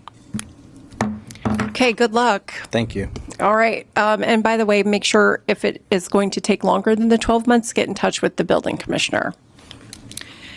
Matt Garitano, I'm so sorry you've had to wait this long. Petition for variance of developmental standards for Douglas Bonin, represented by Matt Garitano of Hendricks CHAAPC, for splitting off 17.95 acres with 113,113.65 feet of road frontage to construct a home for the property located at 10532 West, 200 South Westville, New Durham Township, zoned R1A on 22.743 acres. Notice is adequate. Thank you. Good evening, members of the board. Thank you for your time. I know tonight's going to be a late one. If you make sure you state your name and address for the record, please. My name is Matthew Garitano with Charles Hendricks and Associates Surveying and Engineering. And despite what you might have read on Google, we are not permanently closed. We are located at 309 West Johnson Road, Suite D, here in LaPorte. I have copies. Do you guys all have Yes. copies of this? So basically what we have here in this petition is an No. Yes, we do need them. Okay. I'm sorry. Thank you.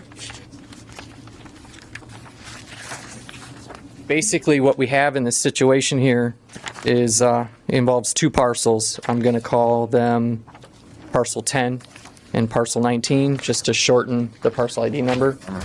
10 being this one here, which is an existing parcel at 2.89 acres with a finite amount of frontage at 11365. We'd like to add to that parcel, and present-day code requires that once we add to something, we have to abide by present-day standards, which means the 200-foot frontage, which the present-day parcel does not have. That is basically what we're asking for, to add to that parcel from the 19 parcel to create enough room, for a home site.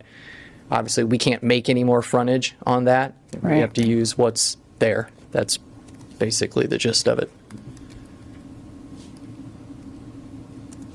Do we have any remonstrators for this petition? Anybody for or against this petition? Got one. Let's hear what you have to say. Come on up. I don't really understand Oh, what's going on here. if you want to wait until we get up to the podium. Did you get one of his drawings? Yes, I Okay. did, yeah. Okay, very good. Philip Rowan, Thank you. 10527 West, 200 South, Westville. I don't, since I got this certified mail, I had to sign for this. I'm curious how this affects my parcel. Where do you live in relationship to this? I'm not quite sure. I can't make it out heads or tails out of the diagram here. What's your address? 10527. I just don't understand it.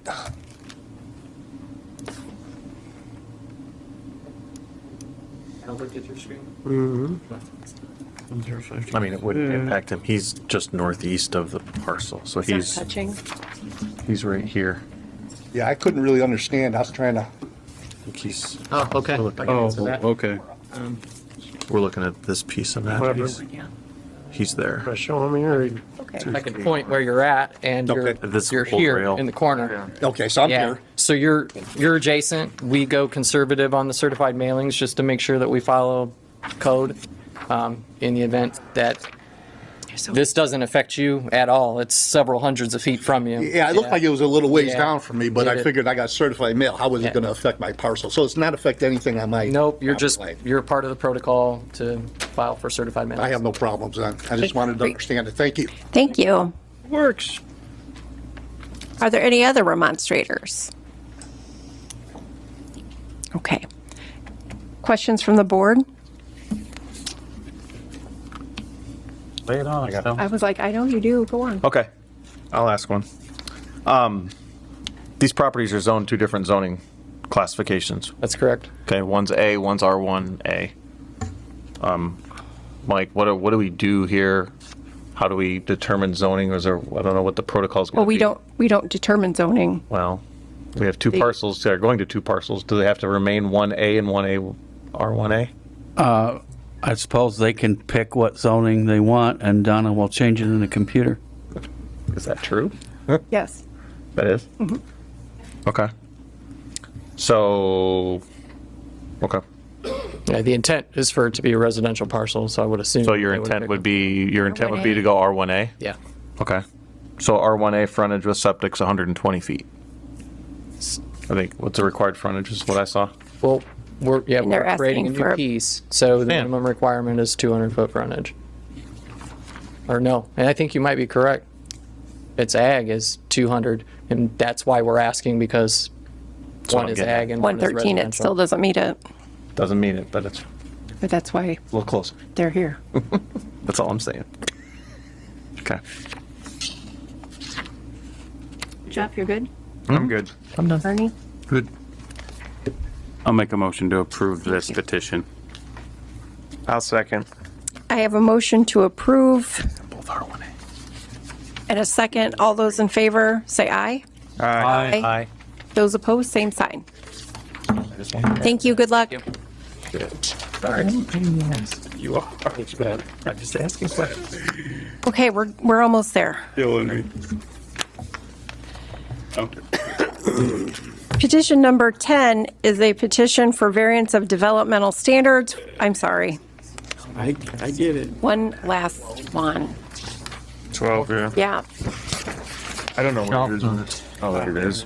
A petition for variance of developmental standards for Donna Smith and Donnell Schaffner for building an accessory dwelling attaching to existing barn in order to care for elderly parents for the property located at 3701 South Hupp Road, LaPorte, Pleasant Township, zoned R1B on 10.11 acres.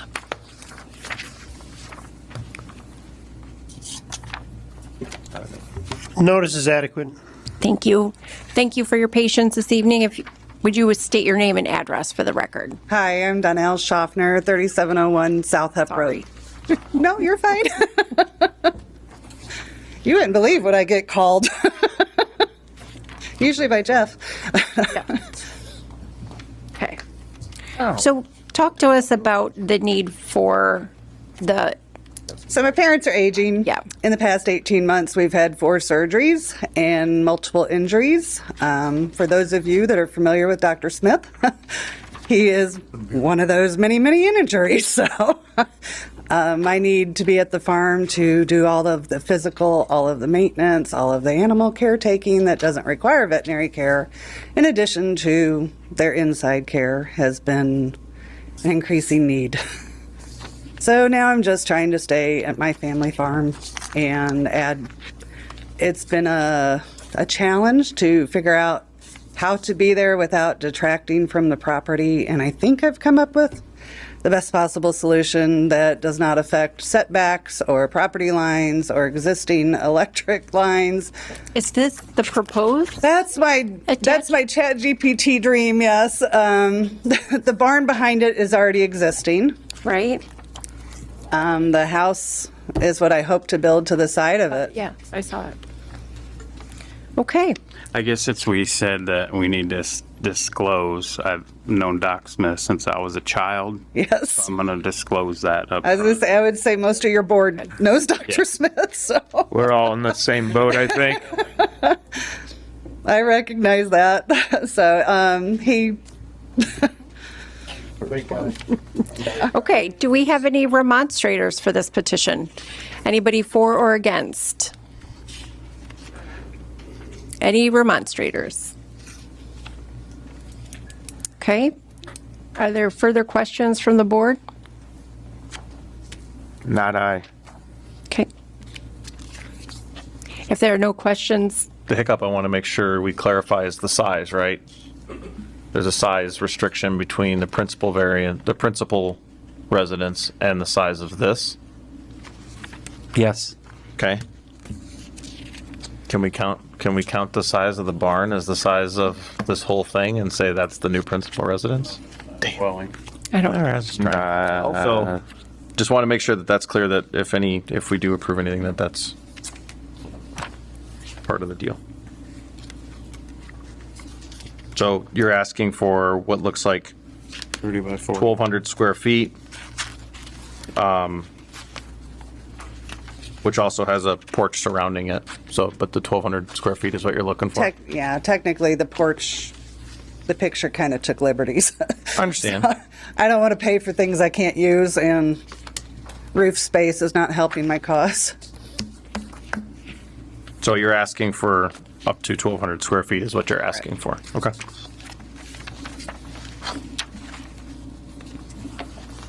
if there are no further questions, I'll entertain a motion. Make a motion to approve this petition. Second. I have a motion and a couple of seconds to approve. All those in favor say aye. Aye. Aye. Those opposed, same sign. Good luck. Thank you so much. Thank Y'all you. have a great night. Thank you. All right, let's wrapping up. And I'm going to apologize for your name already. The variance of developmental standards for Patrick and Shannon Streetlick for construction of an accessory structure 40 by 48 feet with a rear setback of 3 feet instead of the minimum 10, and 5 behind the house instead of the minimum 10. The property is located at 1330 Shady Lane, Walkerton, Lincoln Township, zoned R1B. Notice is adequate. Thank you. Good evening. Good evening. Would you state your name and address for the record? Patrick Stralzik, That was 1330 horrible. Shady Lane, Walkerton, Indiana. I know, but you mumbled as that you were saying it. I tried hiding it. I tried. Don't Okay. feel special. Everyone has misspelled I thought that. Mishki was bad, but Mispronounced yeah. that. Okay, so your secondary structure. Yes. There's currently a garage on the property and a home. We're looking to take down the garage and build this accessory building. I had a plot survey done. I don't know if you guys had got a sketch. I have the actual survey now. Yeah, that's the one I did. Okay. Now I have the survey done. If you guys want to see that, you asked me to bring this.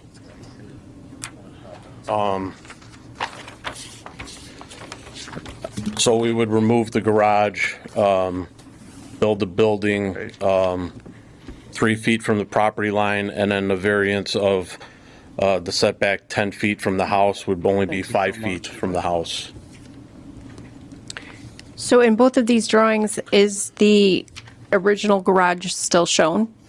The original garage is there. We're going to rip it down. Yeah, that's. On the yeah, drawings, On the okay. drawing, yes. We're going to rip the garage down. Yep. The one on the survey. That's the good one. Yeah. That's the one they're tearing down. That is not. This is. They're building the new one over the top of. Yeah, we'll remove the one that says garage and proposed building, the shaded hatched would be the new okay. building. I apologize to you, Ernie. You were so right. Are there any remonstrators here for this petition? If you would like to have a seat. Sure. We have a couple of them. Steve Hollifield, 6782 East Mill Creek. I was a former board member twice on the township board here at Lincoln. I know this neighborhood quite well. I've had a couple phone calls. One person expressly asked me, because he has a commitment tonight, that if I would come and speak on their behalf. They are opposed to this because it's a very tight-knit, small community with small lots, and this building would be something they have to look at continually and would block their view that they've been enjoyed for about 35 years now. And their also concern was that this person does not live here year-round. Thank you. Thank you. Would you guys like to come forward? And thank you again for your patience this evening. I know it's been a long one. Yes. Yes, yes. And 25. Carol Keck. I live in Orland Park, Illinois. Locally, I'm 1329. I'm right across the way from this structure. I would agree with what the previous gentleman said, that it is a fish lake, and there are houses and garages, and it's a very close-knit neighborhood. And when I first got this notification, I wanted to talk to the people who live there, especially the people year-round. It concerns them more than like me, who goes out on weekends and stays there. The people, Mr. Strelchik, built a home further down the road. He doesn't have to look at the building he's going to build. Whereas the people who are next door and behind, they'll always be looking at this building, and it's not going with the character of the community. Thank you. Thank you. Any other remonstrators?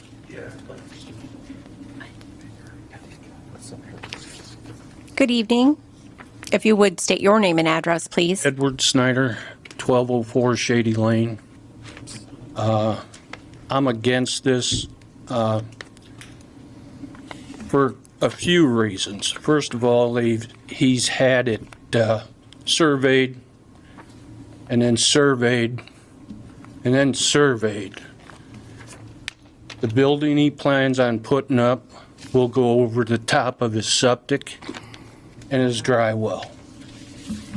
Do that. I don't believe that's legal.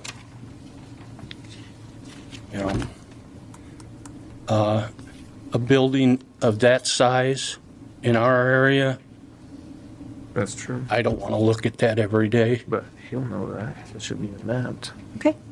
Thank you. All right. Questions from the board? If you'd like to come back up. What is the need for such a large building? My wife owns a pontoon boat, and we'd like to store it inside. I do own another house down the block. I also have 3 children, one that's 22 years old, just graduated from Indiana University, and we've been in this community. My wife, her grandparents bought in this community in the 1950s. I've been coming up here for 30 years since I've been with my wife.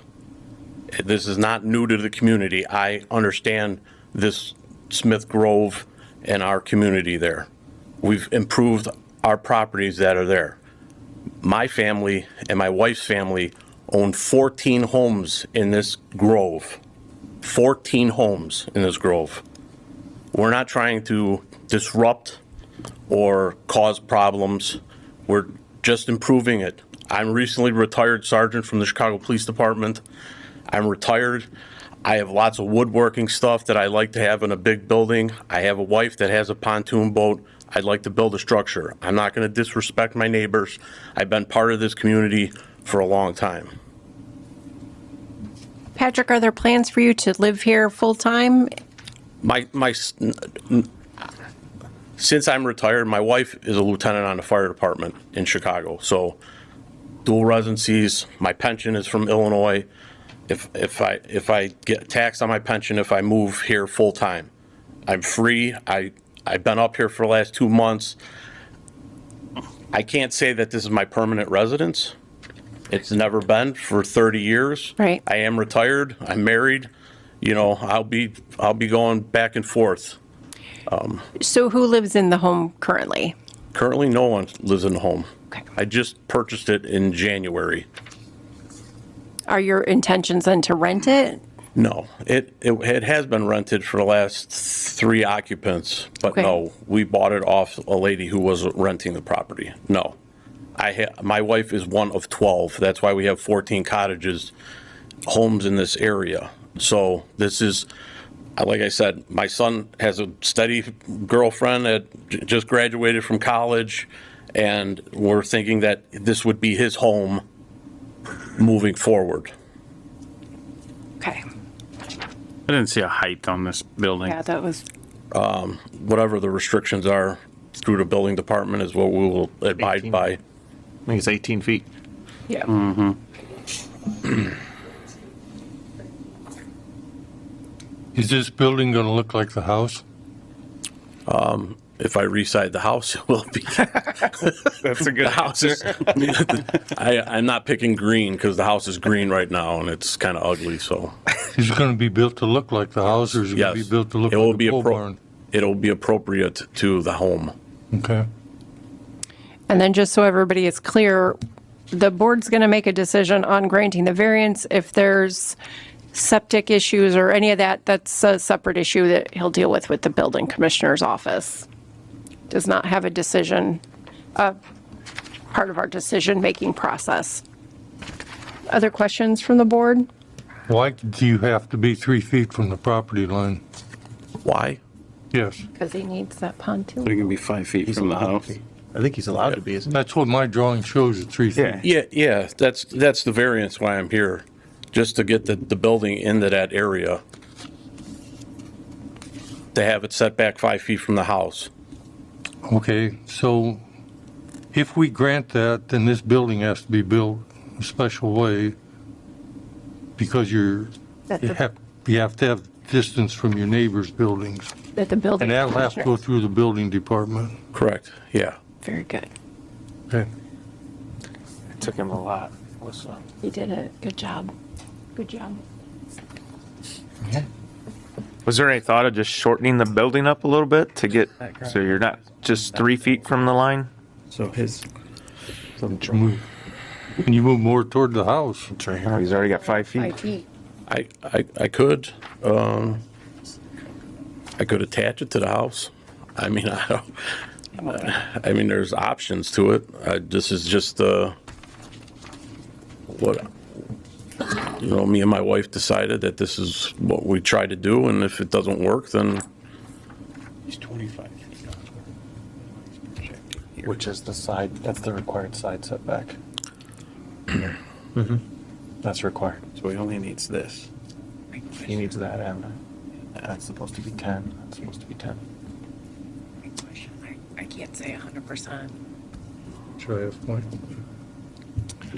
Mike, What about you guys? if we attach this building to the house, and we could maintain the 10-foot setback, and we wouldn't need the variance, correct? It'd only be 8 foot. It'll only be 8 foot unless he overlapped the house. If Or he shortened the If he building. moved it enough Shorten the and it was building. attached to the house and there was not any encroachment into the setbacks, then correct. They would not need a variance. Did you get that? And we would get the 10-foot that we needed on the property line. sure. He's asking if you can live with a You want me to 46-foot building, change? right? Or shift it? Here's the thing, if I attach it to the house, then building it like a pole barn just kind of goes out, I'd have to stick build it. Well, especially since you want it to match the home. Well, siding wise is, Terrible attached to the house. I think. I don't like That's it, not our but you decision. could get by. I mean, Okay, so we're not in the business of suggesting alternatives, however. could you live with a narrower building to just get by? I mean, a pole barn or a pontoon is only like 9 foot, 8.5, 10, whatever. He doesn't want her to have the whole building. with the tongue and the motor, it's 34 feet long. On a trailer, that's the depth issue. Okay, so we are making a decision on the setbacks.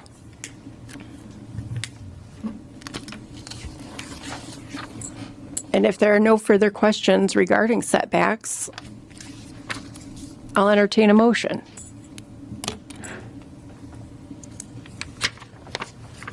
I'll make a motion not to accept this variance with the 3-foot setbacks.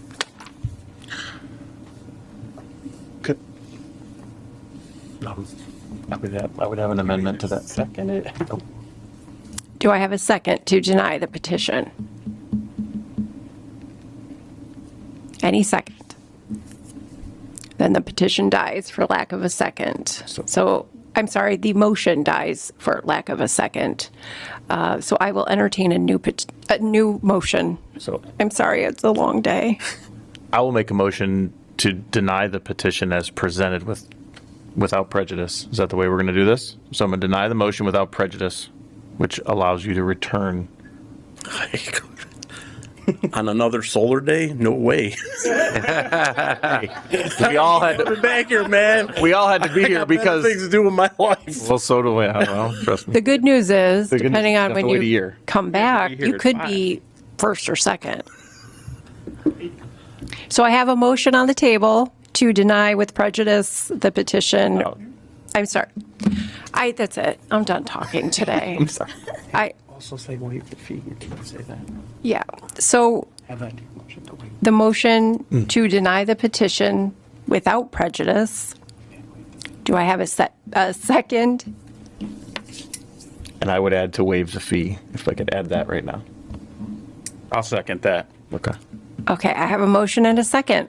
All those in favor, say aye. Aye. Aye. Those opposed, same sign. Aye. Aye.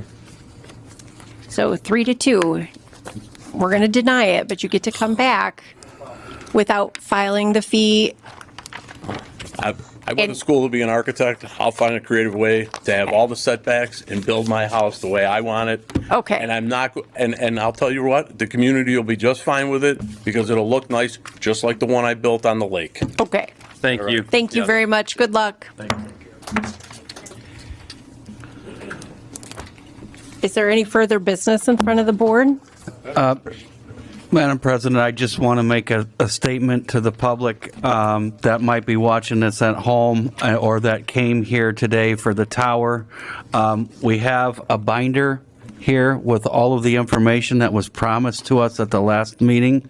This will be held in the building department as public information. Anybody from the public is welcome to come up to our office and go through this.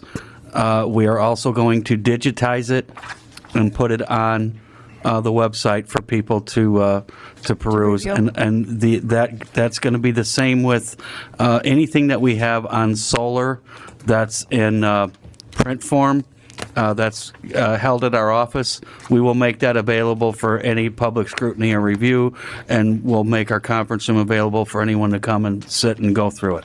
And I would like to, if the board is in agreement, I would like to direct Andrew to work with you and your office to make sure that information that we're getting in our packets is the same, that we're getting everything, and that I personally, if they're not going to provide me a notebook, this big of a notebook in advance of the meeting, then I feel like I have no choice but to move their petition to the next meeting. And Madam President, moving forward, something about a petition, again, I'm not going to play hypotheticals here, but a petition of the same or similar size as related to exhibits and supporting documentation, et cetera, it would be my position that that would be required to be submitted for the board to review prior to I agree. the petition being heard. It's just Getting sprung with this kind of information to do our due diligence. I don't want to describe it as getting sprung, but what I want to describe it as is that if this information is available at the time of the petition, it needs to be provided to the board members at that time. Because it is unconscionable to expect this board to review 300 pages of documents during the limited time that we do have, and even if it is 9:40. We've been here 5 hours. You mean like they do in Congress? We'll pass it after we read it?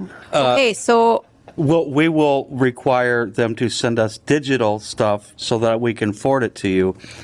Yeah, I'm not expecting you guys to make me a paper copy of everything, yeah, but. the binder stuff, I can't mail that stuff up because it'll That's eat up fine. my budget, but we Digital will is make it fine. available in the office for anyone to come, look at it, plus digital. Yeah, please digital. Could I request digital, if it was tabled, to please email that digitally? I think Only we were all because- missing one of the petitions. Only because we're a couple months back on some of these from the obvious backlog we've had, and I brought my last month's packet, but I was missing a couple things because they were, so. Yeah. Did you hear that? I'll help you. It was all the tabled stuff, so it, Right. and we were a couple months, I only You would brought be a last little month's more packet. organized at home. Okay. Did you bring? I will entertain a motion to adjourn. Wait, I had two more things. Oh my God. Well, back on the could we get audible Oh, my goodness. instead of just digital? Okay, motion to adjourn. And no, I do have one more thing. When we have this type of a thing where we have solar, can we put them at the end so that all these people don't have to sit here The with all these rules little are, ones? the last petition, if it gets tabled at the month prior, it is the first one on the Understandable. agenda, and that's how it works. I understand. We do have an internal rule that if there is an attorney present, we try to move them to the front. So that's how it works. Just a question. Now, There have been situations where, and we did this previous, where we moved other petitions to the front because there was only two of them. So in a situation like it was Right. tonight, there would have been 11 in front of that. That's unactionable, in my opinion. And again, we're following the historical practice of this board that a tabled matter goes to the top of the agenda. Fair enough. Okay. I'll make a motion to adjourn. second. Second. Aye. Aye. Aye. Aye. Thank you, everybody.